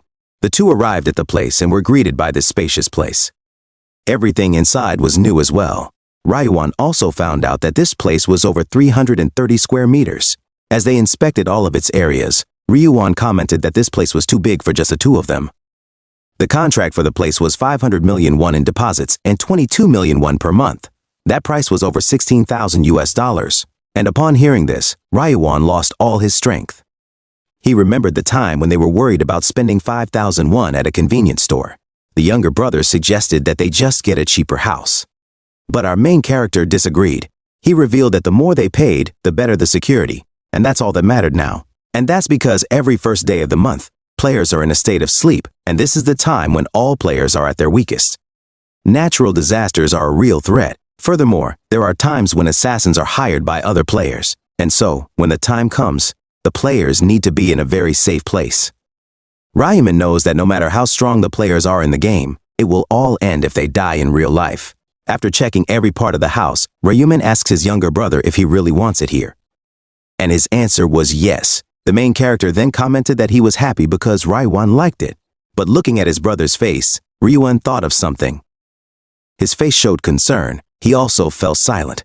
After a few seconds, this man suddenly apologized to the main character. And that was because he felt guilty for putting his older brother in danger of his life every first day of the month, while he was just here enjoying all the good things in life. But this sadness inside was really unnecessary for now. Ryuman quickly patted her shoulder. Then he assured her that Ryuan didn't need to be sad because he would definitely come back every time. And to brighten up the atmosphere, our main character invites his sister to eat at the Korean clay on the 2nd floor. While Ryuman is waiting, our main character's phone rings and he looks at it. He sees that Min has finally noticed that he has moved to another place. She also decided to ignore his calls because they would never meet again in real life. But it would be different in the afterlife. Their fate was destined to meet again. The day after moving in, Ryumin was still yawning as he walked out of his room. He saw his younger brother getting ready to leave. The man revealed that he had just ordered rice cakes, so he was going to get them. Ryumin's statement confused our main character. Why rice cakes? This event has not yet occurred. Returning does not mean that all things will happen the same way, but it was still a 9 trigger for Ryumin. He then asked his younger brother why he had bought some rice cakes and learned that Ryuhan had planned to give them to their new neighbors. This giving was a common courtesy for Koreans. Our main character also thought that being a good neighbor wasn't such a bad idea. Then Ryuhan was praised for his good thinking. Ryuhan was about to leave, but our main character suggested that he go with him and hand out the rice cakes together. And just like that, they started ringing the doorbells of their 2 neighbors. They also introduced themselves and greeted them with their warm and sweet smiles. The first neighbor to open was this old woman. He quickly noticed that the 2 were brothers because they looked exactly alike. Then the rice cakes were given. This was the beginning of their good relationship with each other. Ryumin showed his good manners to the strangers in front of him. This action continued for a while. Ryumin always smiled while holding those rice cakes, and the same goes for our main character. This boy even returned the favor and politely accepted the rice cake. After a while, there was only one place left, and it was on the 44th floor. These 2 are eager to get everything done so they can relax. And on their way to the last neighbor, our main character shares that the person who owns the floor bought both the 44th and 45th. That means whoever this person is really very rich. Our main character then tries to remember the details, and all he can remember is that the person who lives here is a celebrity. Ryuhan rings the doorbell, but no one answers. He thinks they might not be inside. He thought maybe they weren't inside, and since they were here, it wouldn't hurt to try again. But after a few seconds, Ryuhan gave up. He suggested they just go back to their house, but then he noticed something. This man recognized someone heading in their direction. The person the siblings saw was none other than the most famous celebrity in all of Korea right now. This woman right here was Soren, and she was considered one of the most beautiful actresses in the entire country. The siblings were shocked to see the beautiful actress in front of them. One blushed as he commented on how beautiful she was, like an angel, while Ryumin seemed to have no idea who was in front of them. The bodyguard immediately blocked their view. He asked them who they were and assumed they were fans of Seo Aron. Ryumin casually told the guard that they were Seo Aron's new neighbors from the lower floor. The bodyguard seemed confused until he noticed the rice cakes Ryuhan was holding. He realized that the brothers intended to introduce themselves. Ryuhan happily offered the rice cakes, but the bodyguard rudely sent him away, saying that Seo Aron doesn't eat such things. The bodyguard proceeded to swipe his card to the elevator and escorted Seo Aron onto it. As he stepped towards the elevator, he took one last look at the siblings. When they were out of sight, Ryumin admitted that he didn't know them, but he seemed to dislike their rude behavior. Ryuhan remained silent as he continued to stare at the elevator. Ryumin told his brother not to mess with people like them. Ryuhan replied that it was fine while still looking at the elevator. When he returned with a smile, Ryuhan exclaimed how amazing the encounter was. But his brother seemed confused by what he was saying. Ryuhan was stunned by his brother's reaction. He asked him what he meant when he saw everything. He placed a hand on his brother's shoulder and excitedly told him that he was referring to Seo Aron. Ryumin quietly asked who Seo Aron was. Meanwhile, the news was bombarded with topics about the deaths of several famous artists. Seo Aron sighed as he read the news on his mobile phone. A look of worry crossed his face as he wondered what was happening in their world. He was reading a news story about actor Kwang Minho, who was taking a break from his show called Criminal Land. Out of anxiety, he received a text message asking if he had seen the news. He opened the thread, and there was another message about his senior Gwang Seho-jin, just deadly. He replied, yes, and then the person he was chatting with asked him if he was going to the funeral tomorrow. He replied that he should be there because his senior was taking good care of them. The person in the chat invited him to come along and he agreed. He hung up his phone while talking about how those seniors of his who were more famous than him didn't survive the first round. It seemed sad. He thought about how the run had saved him, otherwise he would have been in the news too. He let out a sigh as he realized how he had thought of himself as a famous person because of the thought that if he died, his death could be in the news. He was consumed by his thoughts, especially thinking about whether he would have gone further if it weren't for the sponsorships, because even the penthouse was given for him. Unbeknownst to him, the bodyguard was already behind him. The bodyguard approached while asking what he was thinking. He was surprised by his presence and told him that it was nothing. The bodyguard casually sat down on the couch next to him and told him to listen to him. Seo Oran admitted that he was wondering how the world had become so chaotic, and he expressed his concern that he might not survive the next round. The bodyguard assured her that she had nothing to worry about because he was with her. He told her not to worry and to rely on him. Seo Oran smiled when he expressed his trust in her. The bodyguard was looking in front of him while Seo Oran was staring at him. He remembered the time when the company first chose him as his bodyguard. He was wary of him because it seemed like he was the one assigned to guard him, but if it weren't for him, he knew he would have died in the first round. The bodyguard looked at him as he promised to protect him no matter what. He smiled and blushed slightly as he expressed his appreciation. Immediately, he shared the topic about his downstairs neighbor. He happily expressed how delicious the rice cakes looked, but he bluntly told her that she would gain weight if she ate them. He told his Salubis that the neighbors were just being nice to them, and that the bodyguard must have hurt them. The bodyguard assured him that it was okay because the neighbors weren't just being nice. With a serious expression, he declared that the neighbors were doing that because they liked them. And if they had accepted the rice cake, they would have continued to bother the neighbors. He remembered their appearance, and in his mind, he saw them as good people. He suddenly noticed that one of the two looked about 15. He told how he had killed 100 goblins and survived the first round. The bodyguard replied that this was what he was thinking. He held her arm as he expressed how wonderful it was, knowing that she had been through such a cruel experience. But she seemed calm. The bodyguard smiled and reminded her that she could do it too. He explained that it wasn't difficult to kill 100 goblins and that only fools could do it. Seo Oran kept his thoughts to himself because he agreed that his bodyguard was really good even by the standards of the other world. However, he was no match for the person who stood out as the black side. He was ruthless and almost felt sorry for the goblins while watching Black Side. He seemed curious about her as he wondered what her job was in the real world. He was confident that she would survive the second round if she went with him. Anxiety gripped him as he recounted how it was only luck that had helped him survive the first round. He wondered if he would survive the next round as well. On January 31st, Tuesday at 11 in the morning, Ryuan shifted his attention from the vacuum. When Ryuman entered the door and announced his arrival, he welcomed his brother warmly. He asked him if he had received the money. Ryuman replied that he had only received about 15 billion out of the 17 billion he had received the previous year. He was curious if the bank had said anything to his brother because it was the fourth time he had done so. Ryuman remembered that the bank manager was very surprised to see him again. The bank manager asked him carefully about his secret to winning the lottery, and he reminded him that he had already told him last week that it had appeared in his dreams. The bank manager seemed convinced and wished he could have such dreams. Ryuan was left amazed by the story. He inquired if his brother would invest in Bitcoin again. Ryuman answered him yes because their initial investment had grown to 150 billion. He politely asked his brother if they should sell their Bitcoin because he was afraid the value would drop, but Ryuman confidently replied that it was not the right time yet. He smiled warmly at his brother and assured him that he would take care of him, and then he invited Ryuan to eat. They happily ate pasta at a restaurant and walked through the streets with food and grocery bags in their hands. Come January 31st, Tuesday at 11:05 p.m., Ryuman was still awake in his bed while Ryuhan remained by his side holding his hand. Ryuhan, overcome with worry, squeezed his brother's hand and wished for him to come back alive.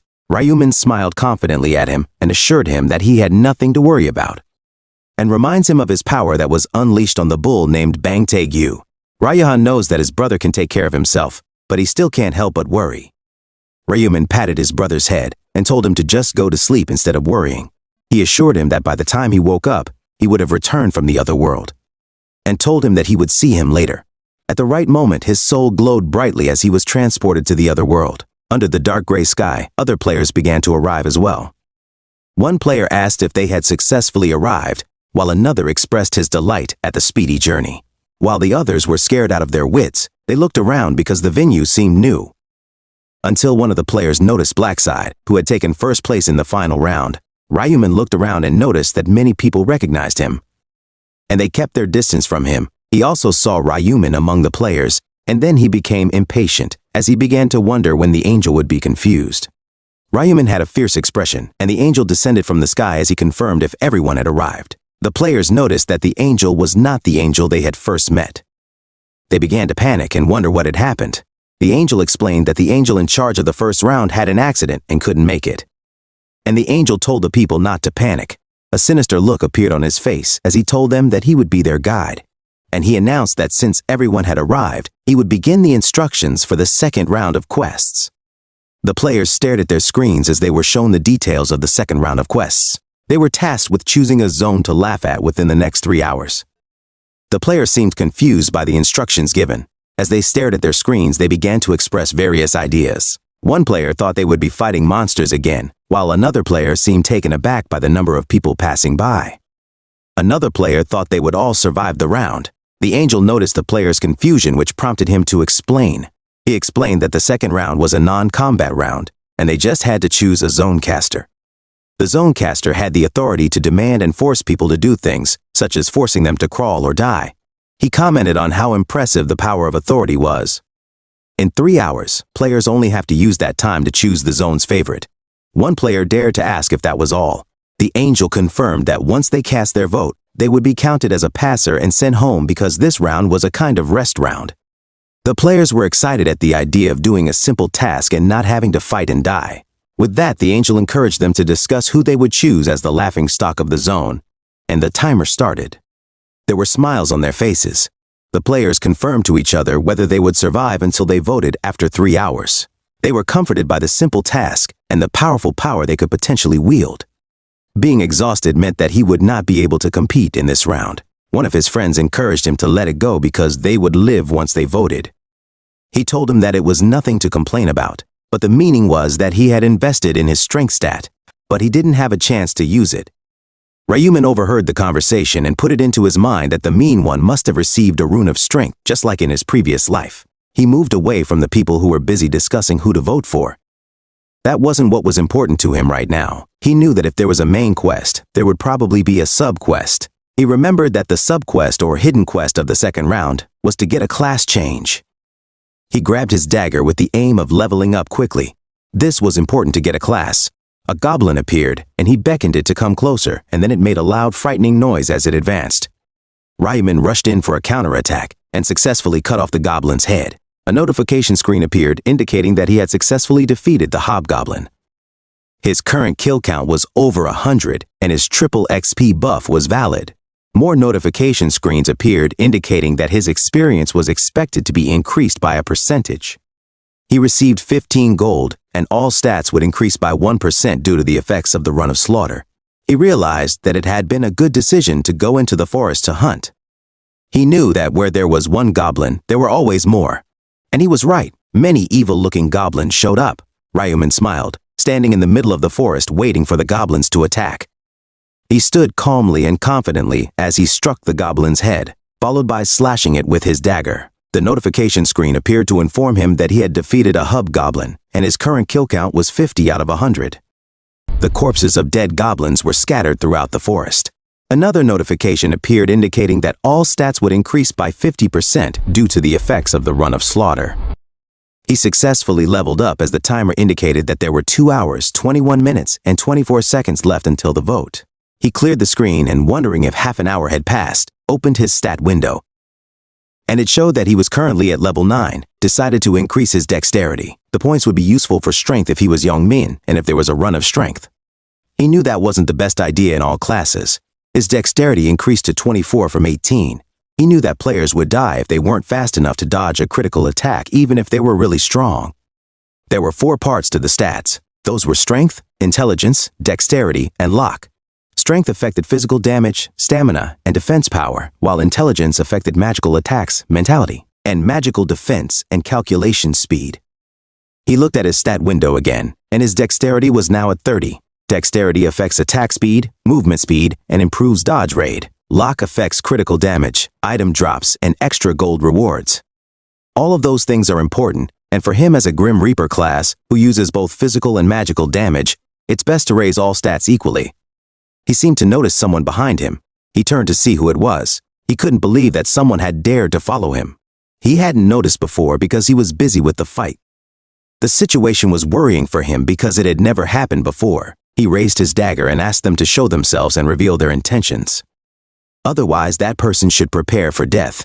Slowly, a footstep was heard and a woman announced herself. Ryuman recognized it as the actress he had met before. He wondered if she was really the one following him. The woman apologized for following him. A man also came and apologized. He explained that they didn't follow him with bad intentions and urged him to calm down. He read the man's name displayed as An San-chul. His expression was sad as he remembered that An San-chul was Mag Yong-lok's right-hand man.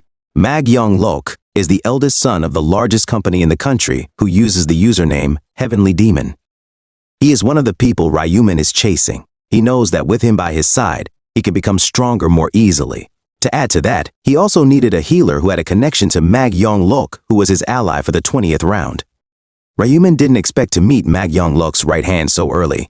He wondered why the man was with Seo Orang, and he began to think that the man was Seo Orang's bodyguard. Furthermore, the pieces of the puzzle seemed to be completely connected because Mag Yong-lok's company sponsors celebrities. Either way, he didn't like that the future had changed. He asked them how long they had been following him. Seo Orang admitted that they had followed him from the beginning when they saw him enter the forest. And he deeply apologized for this. He asked the reasons for their following him. Seo Orang told him that they did it not for any bad reason, but because he wanted to offer him something. Seo Orang seemed nervous when he said that they knew that he took first place in the first round, so he wanted to suggest for them to come together. Ryumin smirked at the idea of forming a team. He teased her by saying that the idea was only valid if it was also beneficial for him. Seo Orang couldn't deny what he said. There Ryumin directly tells them that he doesn't need them because he's fine on his own. He suggests they go back and stop wasting his time. He turns around and makes it clear that he has no desire to form a team. They look behind him. An San-chul was disappointed and commented on how arrogant Blackside was. Seo Orang sighed and fell to his knees. He stated that Ryumin was in first place for a reason. He found his aura frightening. An San-chul stated that people would be really scared if they had a knife to carry. Seo Orang is sad that her plan to be with Ryumin didn't work out. An San-chul repeats that he already told her that people like Ryumin have strong egos and never join other parties. Seo Orang can't help but think that it's a waste. An San-chul answered him and told him that it wasn't such a waste. What was wasted was their time following Ryumin. Seo Orang changed the subject by saying that he didn't expect the monsters to appear in the forest. He suggested that they hunt monsters with the remaining time. An San-chul thought it wasn't a bad idea, and they continued with their plan. The forest had tall trees and thick grass. A goblin in the grass heard noises that caught its attention. And suddenly, Ryumin attacked the goblin. He was annoyed that he was already busy, and they still had the nerve to ask him to cooperate with them. His dagger pierced the goblin's hide, keeping him focused on what was important at the moment, and that was leveling up. A notification screen showed that he had defeated a hobgoblin. His current kill count was at 60 over 100, and all stats would increase by 60% due to the effects of the Rune of Slaughter. Suddenly, a group of wolf-like monsters appeared. He felt a sense of love and luck that many gnolls were facing at once. The gnolls attacked him at once.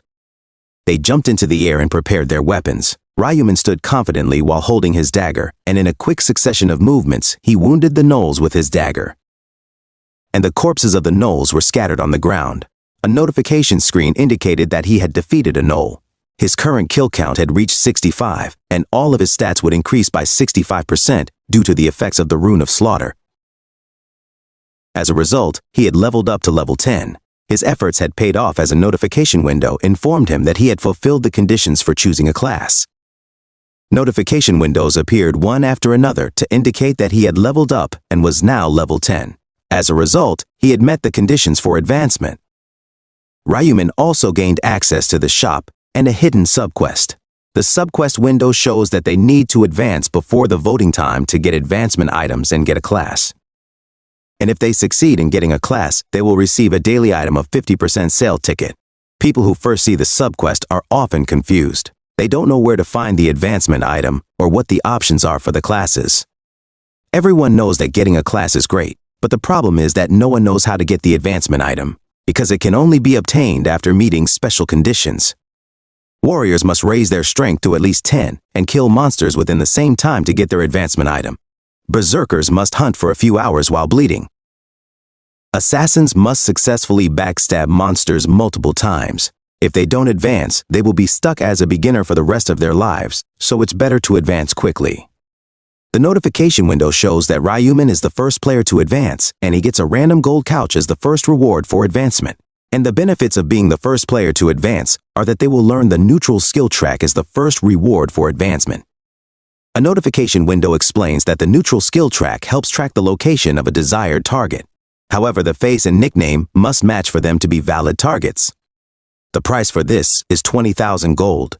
Looking at his screen, Ryuman had a smile on his face. Since he received the gold, he thought of testing his track skills. He chose to track Yongmin. The notification window showed that the nickname and face matched and tracking had begun. Target location has been confirmed. Yongmin's location has been confirmed. Ryuman was 180 meters away from him. A glowing line appeared on the ground, and the notification window showed that he could reach the target by following the arrow in front of him. Since he was only 100 meters away, Ryuman thought that this simply meant that Yongmin had also entered the forest. He was surprised because Yongmin was 2 kilometers away from the last attempt. He asked himself if he should go to Yongmin. In another part of the forest, Sanchul and Oran looked very tired as they caught their breath. Oran groaned in pain as he suddenly fell to the ground. He had an injury to his leg and told Sanchul that he couldn't run anymore. Sanchul reminded him that they had to keep going or they would be caught. Sanchul pushed him, and they had to keep going or they would be caught. Sanchul pushed him to stand up even though it hurt. Oran apologized and expressed that the place where he was hit by the sun felt like it was burning.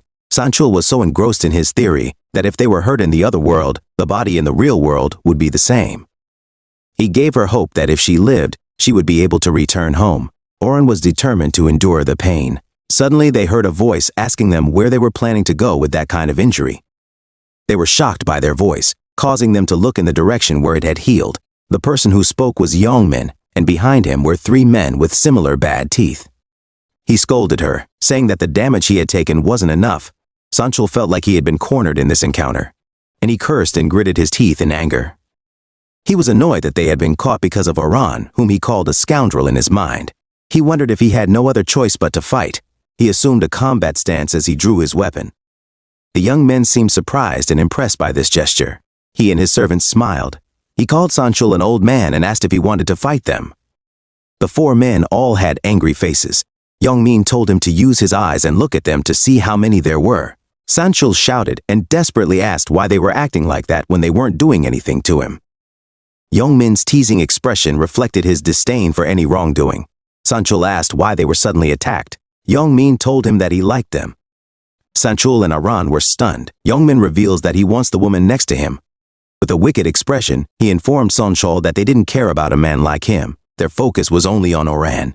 The 3 men with Yongmin talked, wondering if Oran was really the woman. One of them said that it was obvious that both his nickname and his face were the same, Oran. Another suggested that there might be others who were impersonating him because they wanted to be like him. The men continued to talk about who cared about this when the physical appearance and face were the same. Oran's face showed a terrifying expression. Yongmin told Sanchul that if he left Oran, he would go away unharmed. This only fueled Sanchul's anger even more because, in his mind, the young men should have mentioned this from the beginning, and he left him without hesitation. He glanced at her, thinking that he had no intention of risking his life for that woman. However, he was faced with a big issue. If he couldn't protect Oran, he would betray his boss, Director Ma Gyeong-luk. He assumed a stance in the fight, saying that he wouldn't go anywhere without her. Yongmin seemed to be comforted by his actions and confirmed that he really meant to fight. Sanchul threatened them by saying that they were committing a crime. The young people burst out laughing. He commented that it was really funny and teased asking what the laws were like in the other world. He even asked if he would be reported when he returned to real life. He dared to try it and asked what proof he could show. He suggested that since they were in the other world, maybe his face was different from his face in the real world. Annoyed by their teasing, Sanchul couldn't deny that Yongmin was right. He realized that Yongmin wouldn't retreat with just words, and that meant he had no choice but to fight, even though he was already injured. Suddenly, his attention shifted to something else. He was surprised to see someone familiar. It was Blackside. He was casually leaning against a tree while watching them. Yongmin seemed surprised by Blackside's sudden appearance. Blackside confronted Sanchul and asked what they were doing there. Yongmin replied that he should stop interfering and do what he had to do. But Blackside stopped him mid-speech to tell him that he was not talking to him.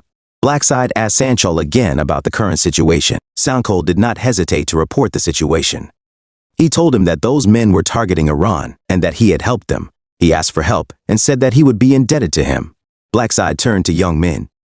He asked if what Sanchul said was true, but Yongmin dismissed him by saying it didn't matter if it was true or not. and he should leave. Young-min reiterated that this situation was not Blackside's problem. Blackside emitted a red evil aura around him and stepped towards Young-min and told him that he knew these people. The young men and the men showed a trace of fear and asked what Blackside was trying to do. Blackside held his weapon as it slowly formed, and he informed them that he would not just leave a wounded person. Young-min was angry while both Senchol and Aran were getting brave and showing off. In the back of his mind, Blackside knew that the situation also benefited him. If he helped, Mag-Yongrok would have a good impression of him, and if a conglomerate like Mag-Yongrok owed him anything, then the reward would have a ripple effect and he would repay a greater favor. In addition, he also asked for help because he didn't like Young-min. The young men and his men seemed alarmed by Blackside's movements. He told him to back off and threatened to kill him if he made another move. Blackside smiled and asked them what the problem was and if they didn't want to fight him. Young-min was seething with anger. In his mind, Blackside seemed like a fool for asking that question. After killing the goblins in an instant and gaining the highest rank in the last round, he wondered if Blackside would be willing to face such a monster if he were in the same situation. His eyes widened in shock. Blackside dropped his side's blade to the ground and told Young-min to tell him if he didn't want to fight. The four men's eyes followed the movement of the side's blade. Out of fear, Young-min asked if Blackside would let him go if he told the truth. Blackside crossed his arms and told him to consider it, if he would kneel down and beg for his life. Young-min's expression lost hope as he realized that Blackside wanted him to embarrass himself while his friends in Orin watched. He didn't want to fight if he could avoid it, but he felt really annoyed. He smiled at Blackside. Suddenly he realized that he was strong enough to break a wall with his bare hands. He thought that if he was lucky, he might be able to send Blackside flying with just one punch. He smiled at the idea with a smug expression on his face. He said to Blackside, "You're going too far, you idiot." He clenched his fists as if preparing for a fight. He patted her shoulder and approached Blackside, asked what she had said earlier so that she would kneel down and beg. Then he asked, "Do you want to die?" Young-min planned to naturally close the distance between them, and then he would punch her straight in the face. He assumed that Blackside wouldn't be able to handle it, because there was no way a human could withstand something that could break a concrete wall. Unexpectedly, Blackside withdrew his weapon. Young-min was confused as to why he would put his weapon away. When Blackside explained it, it was a bit unfair that his opponent would approach him while he was holding a weapon. He stated that winning so easily would be boring. Young-min was annoyed by this and commented that Blackside was laughing. In an instant, Blackside lunged towards Young-min to attack him. Young-min raised his fist. He was overjoyed at the idea that Blackside was stupid enough to remove his weapon and expose his fangs. He punched him with vicious force. As he screamed, "You're dead!" But to his surprise, Blackside quickly dodged his fist, and his stomach was hit by a powerful kick. It was so powerful that it sent him flying a short distance. With one leg raised, Blackside slammed Young-min's body into the air. Young-min groaned and bent over in pain as Blackside cursed. Blackside told him to stop cursing because his ears would rot, and then kicked him again. Young-min groaned as he rubbed his face as he was kicked. Blackside grabbed his clothes. He held him at arm's length with one hand and delivered a series of punches with the other. Young-min took the punches and thought that they weren't fists that hit him. He felt like he was being hit with a hammer. He wondered if Blackside was as strong as he was. He assumed that Blackside didn't have a strength rune like him, so it puzzled him as to why he was so strong. He looked at Blackside's calm but serious face. One of his friends called his name while the other was ordered by the archer to attack Blackside. The archer positioned himself and prepared his bow, and immediately released a powerful arrow that moved really fast. Oren immediately made Blackside dodge the arrow heading in his direction. He successfully dodged the arrow. The archer seemed scared, but he dared to shoot another arrow. Blackside immediately headed towards the archer, maintaining a zigzag path to avoid the arrows sent towards him as he approached the archer. He was already within arm's length, and told the archer that he must have been lucky when he was hunting because he had received a bow. Blackside drew his weapon and told him that it was unfortunate, because he had met him in a fight. And without hesitation, Blackside attacked the archer, and blood spattered the area. The archer had a terrifying expression, and he groaned in pain and screamed loudly as my arm snapped. The two remaining men felt scared, but they assumed a fighting stance and warned Blackside not to think he could mess with them and to just leave. The man cursed at him as he ran towards him to stab him with a dagger. Blackside replied with a teasing smile. He then activated the insignia of death. A red eye mark with a skull in the center appeared above the man's head. Blackside grabbed his weapon. He threw his side with great force and released blades of red-colored air. It hit the man's hips and he screamed in agony as he fell to the ground, blood spurting everywhere. The other man who saw this was overcome with fear. Blackside rushed towards him at an incredible speed.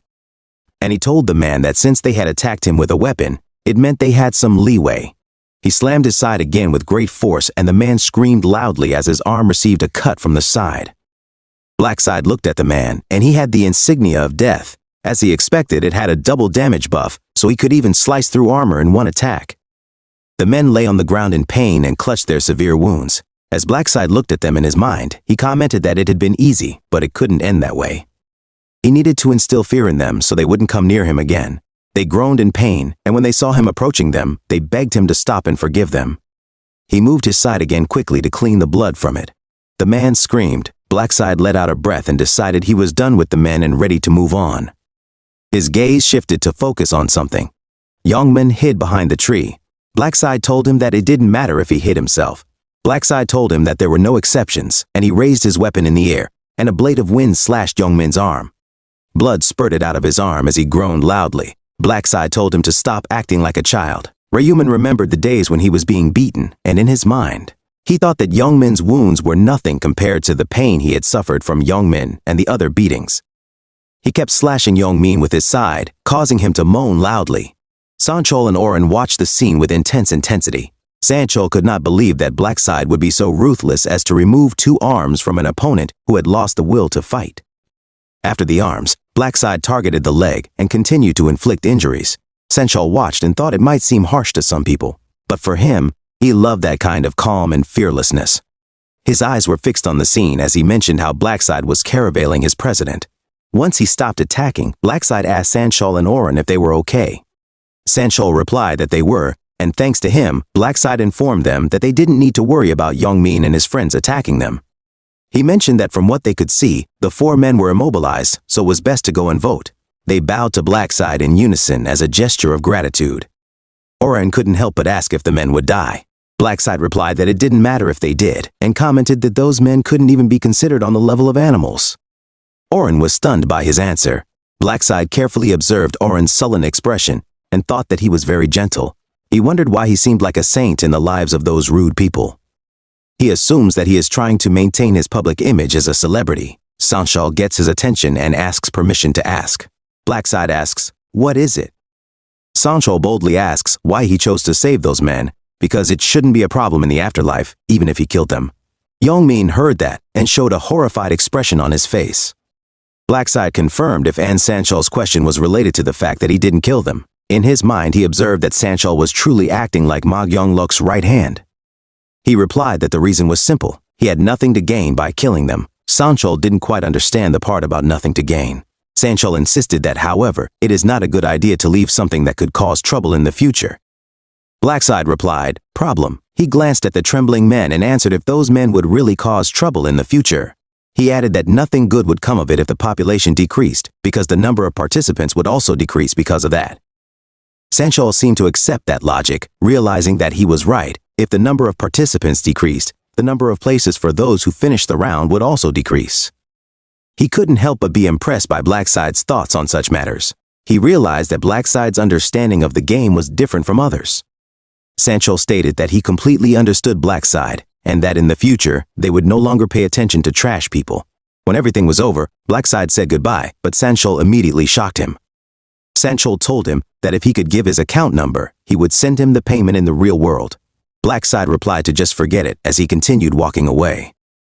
Sanchol couldn't believe that Blackside was willing to help without expecting any form of compensation. He had already decided that he would immediately report the incident to the president once he returned to the real world.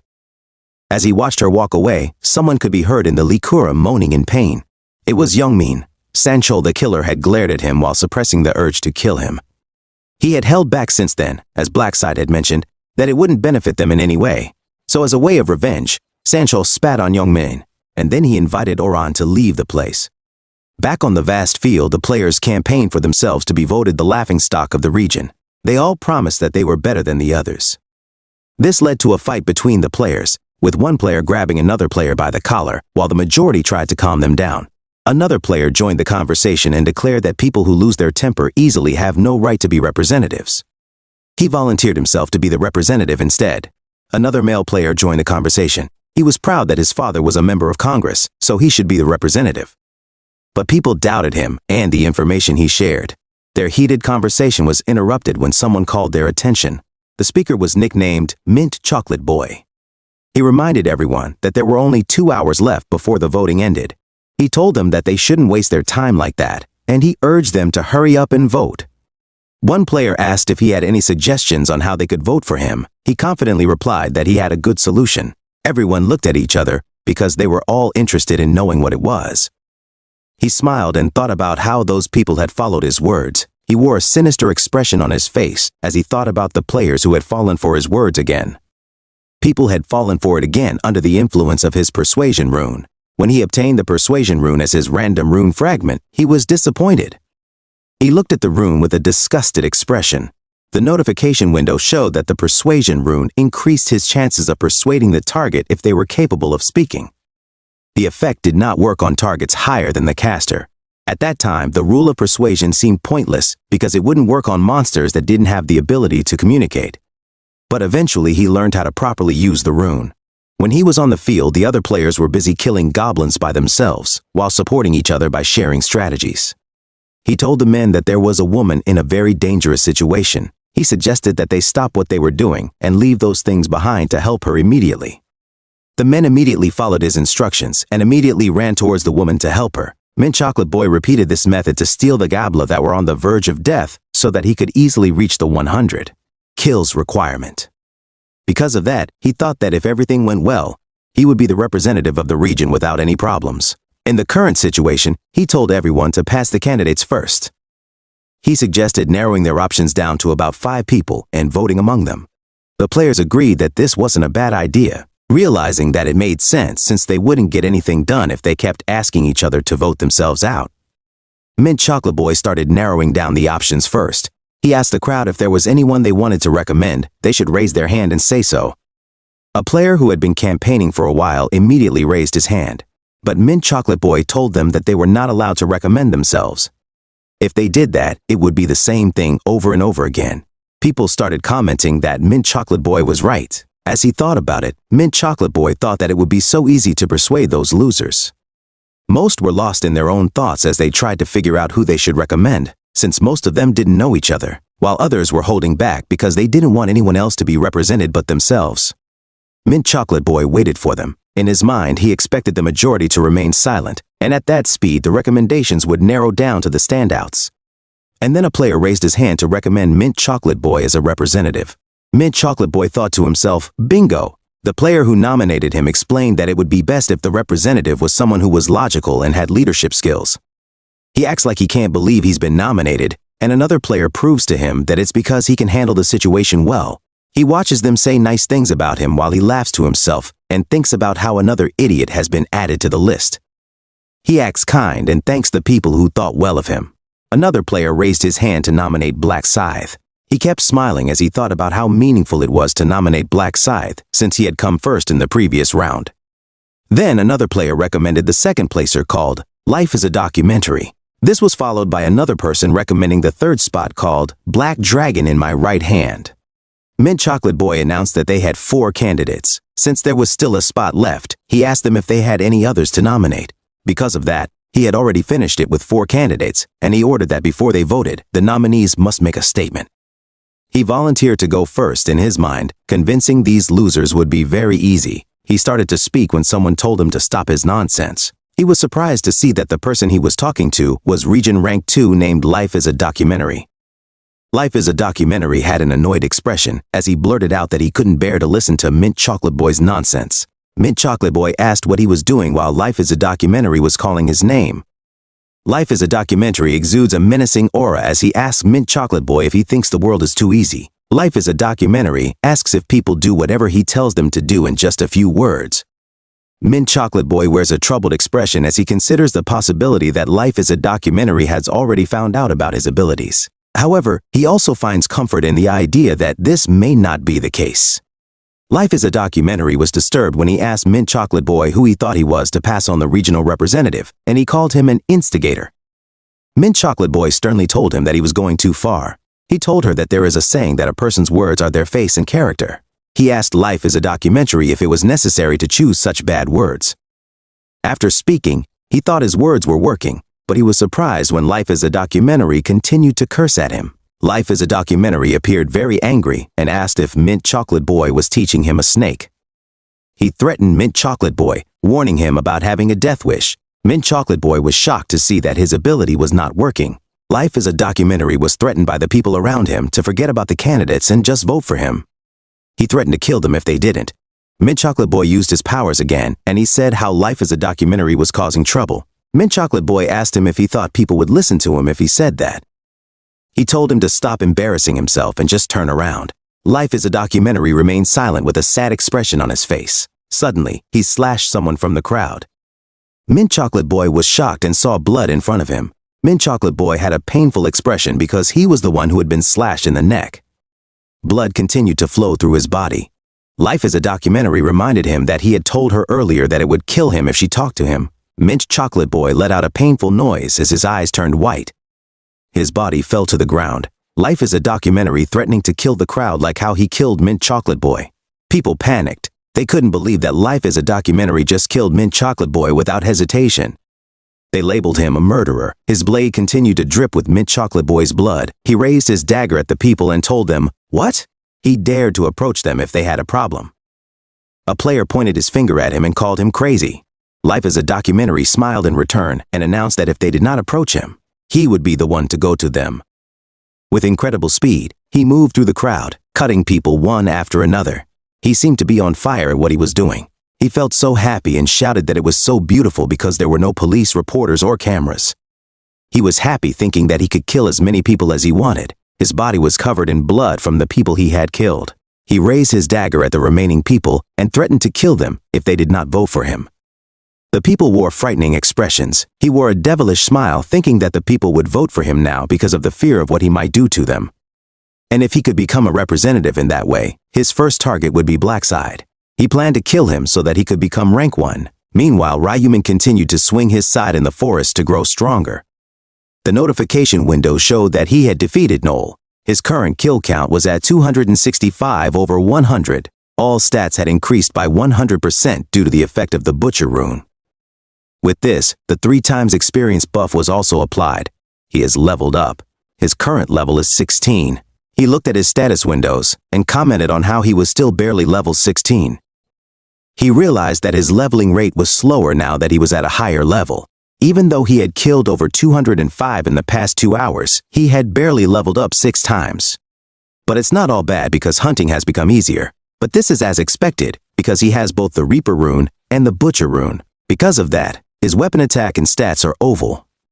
He declared it was time to go back. He put down his weapon and turned back. The timer hit 0 and the notification window showed that voting time had arrived. Ryuman's laughter was engulfed in golden light. This was a signal that the players in the region were being summoned to the starting area to vote.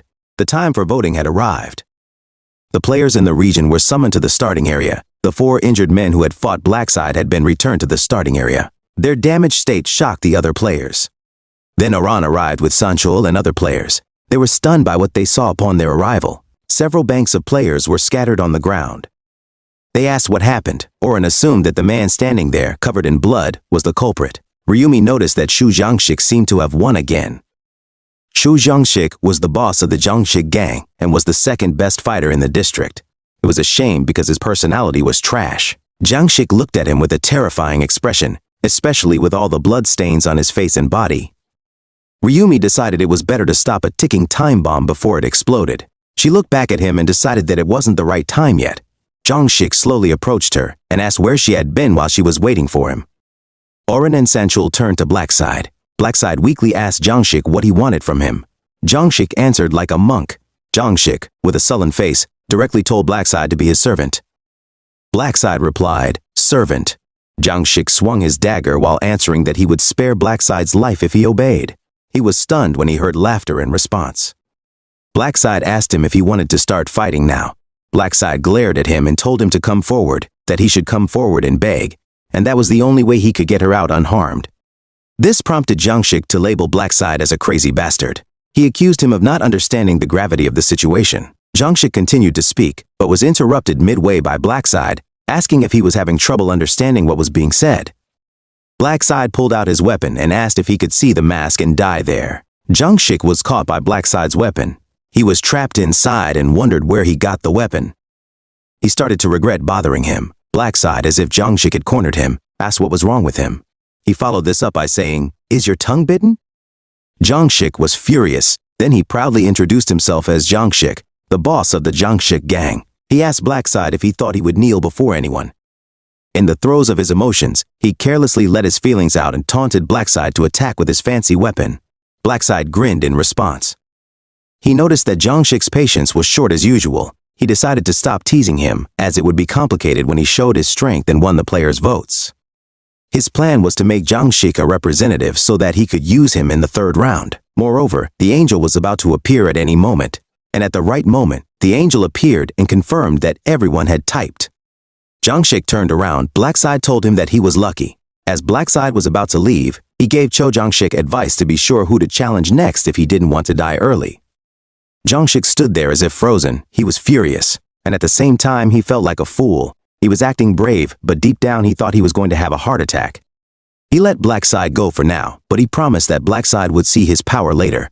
If he were to be the representative, he would avenge himself for the shame. The angel asked the people if they had decided on their representatives. The angel noticed the corpses and commented that they had done more than enough discussion in the 3 hours they had. And he reiterated that it was none of his business whether the scumbags died or not, and then he asked them if they should continue with the scheduled vote. Each player has a screen open in front of them. With this, voting for the region representative begins. Each player can cast one vote, and the player with the most votes is the region representative. They just need to look at the person they want to vote for, and players who don't vote within the 5-minute limit will be eliminated from the round and die. The timer for voting has started. A player repeated the instruction, "Look at who you want to vote for." As they looked around, their eyes fell on someone. Most of the players were staring at Jungshik with a sullen expression on his face, as he was confident that everyone was looking at him, and he was suddenly surprised. He pointed at a woman and called her Chubby Cheeks Tim Bond. The woman was shocked and confused. She was angry that he wasn't looking at her. He threatened to kill her. The woman defensively told him that she voted for him. Jungshik inspected his surroundings while shouting threats at the people. He watched every move and shouted to find the person who had his back turned. And finally, the voting was over. The angel announced that time was up, and he told them that none of them were stupid enough to try to skip the vote. He clapped his hands as he invited them to count the votes. A large screen appeared with the voting results. Cute Baby Bird was in 5th place with 5 votes. Chubby Cheeks Tin Bond followed with 6 votes. In 3rd place was Black Dragon in my right with 240 votes. Next was Blackside with 2,077 votes. And the 1st place was Life as a Documentary with 2,412 votes. Jungshik came in 1st place, but he wasn't happy with the number of votes he had. Furthermore, Blackside was ranked 2nd place. He looked at several players with anger, and those players tried to avoid meeting his eyes. He was angry that they didn't vote for him and chose Blackside instead. The angel ended the voting and announced Life as a Documentary as the laughingstock of the region. Because of that, the angel gave him the authority to command so that he could command the people around him. A window screen showed that he had become the laughingstock of the region, and he had obtained the authority of command. This put a wide smile on Cho Jungsik's blood-red face. He planned to make Blackside regret not killing him by ordering everyone to come together to kill Blackside. He noticed something on the screen. It showed that the authority command showed that he could issue orders to the players and forcibly control them. The captured players cannot return the command at any time. He can only use the skill 10 times. He can only command one player at a time, and the skill does not work on players with a class. It seems that he is frustrated with the conditions, especially since players with a class can ignore his commands. Angel asked people if they thought they were done after voting, but that wasn't the case because there was a hidden quest in that round. The players didn't understand what Angel meant. The second round was a sub-quest, a window screen showing that they should get an advancement item and a class. And they will receive a 50% discount voucher for that item if they succeed. Sanchul and Aran seem confused about what an advancement item or class is. The angel informs them that the quest window is set to pop up like that at level 10. A player asked how they could level up without monsters. Angel's expression was sad as he answered them that the forest was full of monsters. Angel told them not to be sad because there were only 80,000 people in all regions who had advanced to a class this round. And he also announced that someone in their region had received an advancement class. The players wondered who it was. They were even more hyped when Angel asked if they should check the results of the sub-quest to find out. A large screen displayed the results of the second round sub-quest. It showed all the regions, and number 1 was Blackside, a level 16 Reaper, followed by Heavenly Demon, a level 10 Dark Knight. And in third place was Stupid Idiots, a level 10 Shaman. And in their region, Blackside was the only one with a class. There was a hint of fear among the players when they learned that Blackside was the first to advance and that he was the only one in their region. And on top of that, his class was a Reaper. They stared at him as they gossiped about his class. And one player thought that maybe this was the reason why he had a side earlier. Jong-sik was very angry that he would lose the opportunity to command Blackside because he already had a class. He thought about how unexpected the timing was.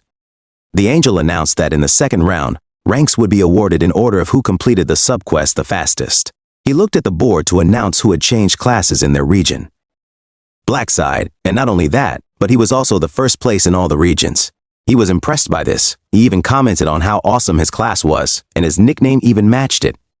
He asked him how he came up with such a nickname. He proceeded to investigate further, asking him if he had ever obtained the Reaper class before.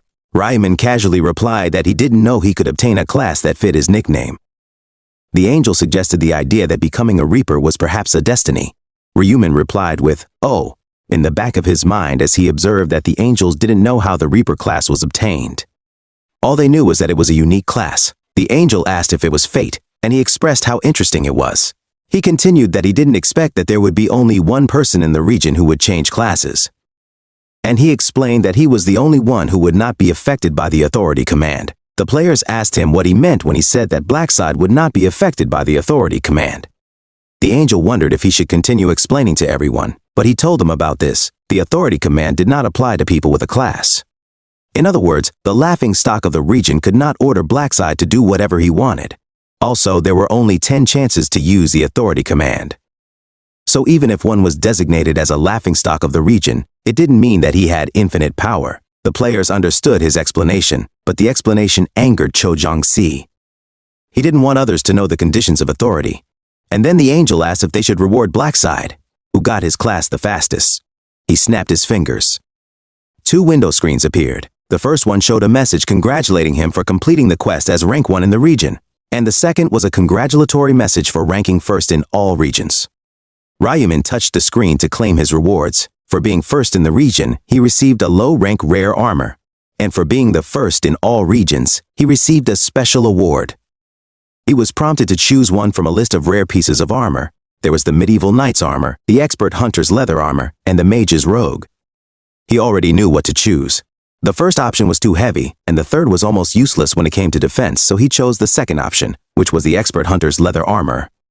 And then he was instructed to choose one from the list of special rewards. The options were 3 experience buffs kept for the third round, 3,000 gold, and information on the third round. He based his decision on the knowledge that there would be a lot of monsters in the third round, so the obvious choice was the 3 times EXP buff. The Angel announced that the prizes had been distributed. Ryuman's body was glowing gold, and the other players. The Angel announced that everyone could go home, and before they teleported away, the Angel informed them that the third round would be really fun. And while there were evil smiles, he told them that he promised them this. The big screen showed the results of round 2. Across all regions, there were only 873,500,205 survivors. And in the current region, ESC's 45-5, there were 4,178 survivors. There were other announcements such as, the soul will be transferred to the body in the real world, and on March 1, 2023, the next round will begin. The message ended with congratulations to the players who survived. And immediately, a hand suddenly reached out. Youngmin was the one who suddenly got up from his bed and screamed. He looked at his hand and was shocked to see that it was still intact. He felt a strange sensation as if his arm was still holding on. He hoped that as long as he didn't die, he would return with a normal body. And then his expression changed to despair. He vowed to never speak to Black Sail again, or get involved in anything related to him. Sanchol praised Oren for his hard work. Oren protested that he had done nothing, and that he was the one who had really worked hard. He faced him with a bright smile on his face and thanked him. Sanchol seemed uncomfortable as he fell silent, looked away, and adjusted his tie. He replied that it was something expected of him as his manager and bodyguard.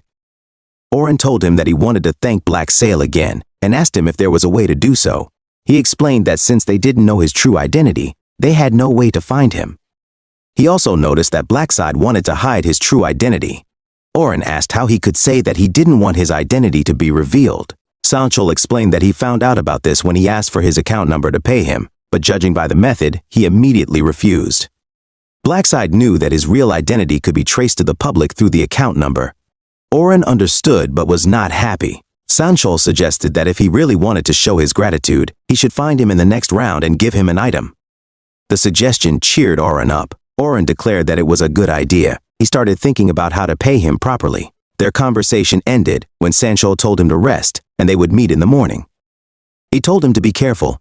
Sanchol was about to board the elevator when his phone rang. He entered the elevator and answered President Ma's call. Sanchol noticed that the president was not yet asleep. President Ma admitted that he drank whiskey after he returned. Sanchol congratulated him on changing to the Dark Knight. President Ma asked about what was happening in their region. Sanchol reported that he and Oren had only reached level 8, because halfway through, they were injured. They could no longer control. President Ma replied, "Injured." Sanchol arrived at the parking lot and admitted that he would report about the incident. And he asked if this was a good time to talk about it. He mentioned that it was related to Blackside. President Ma told him to come to the hotel because he would prefer to hear it in person. Sanchol told him that he would be ready in 20 minutes. Sanchol got into his car without realizing that a man had spied on him. The man watched his car leave the parking lot. The man who spoke to him was Ryuman. Ryuman wondered if Sanchol was on his way to Mag-Yong-Lok. 10 minutes ago, Ryuhan was sleeping while sitting on the bed, and Ryuman was looking at his stat window. The screen showed that he had to think of the target he wanted to track. He described Sanchol and announced his name. The screen window showed that the name and face had been matched, and tracking the target's location had begun. And then, the window showed that the target's location had been found, and he was 9 meters away. Ryuman noticed that he was quite close and wondered if he was in the penthouse. Suddenly, the location became 23 meters away, then 56 meters away. He noticed the change in location, and judging by the way the clothes were changing, he assumed that Sanchol had boarded the elevator. He was wondering where he would be going in the early morning, and he entertained the possibility that it might be heading to Mag-Yong-Lok's location. He immediately put on his jacket and headed straight for the door to confirm his suspicions. He appreciated how good it was that he decided to follow him as soon as he returned. The entire moon is covered by clouds. This prevents the moonlight from shining. Mag-Yong-Lok appreciates the sky as he thinks that this is the perfect night to chase someone. He decided to bear with it for now because he had to listen to the report first. He thought of Blackside and wondered what kind of player wouldn't recognize him when he was someone who had achieved rank 1 in the first and second rounds. He tapped his toe on the sofa as he felt uncomfortable with the news regarding rank 1. He began to form assumptions like Blackside had started a fight with his subordinate. If that was the case, he knew he wouldn't just stay silent because the trouble in his right hand was already challenging him. He wore a serious expression on his face as he thought that he wouldn't let anyone get in his way, even though that person was rank 1. That's all for today, guys. See you on the next upload.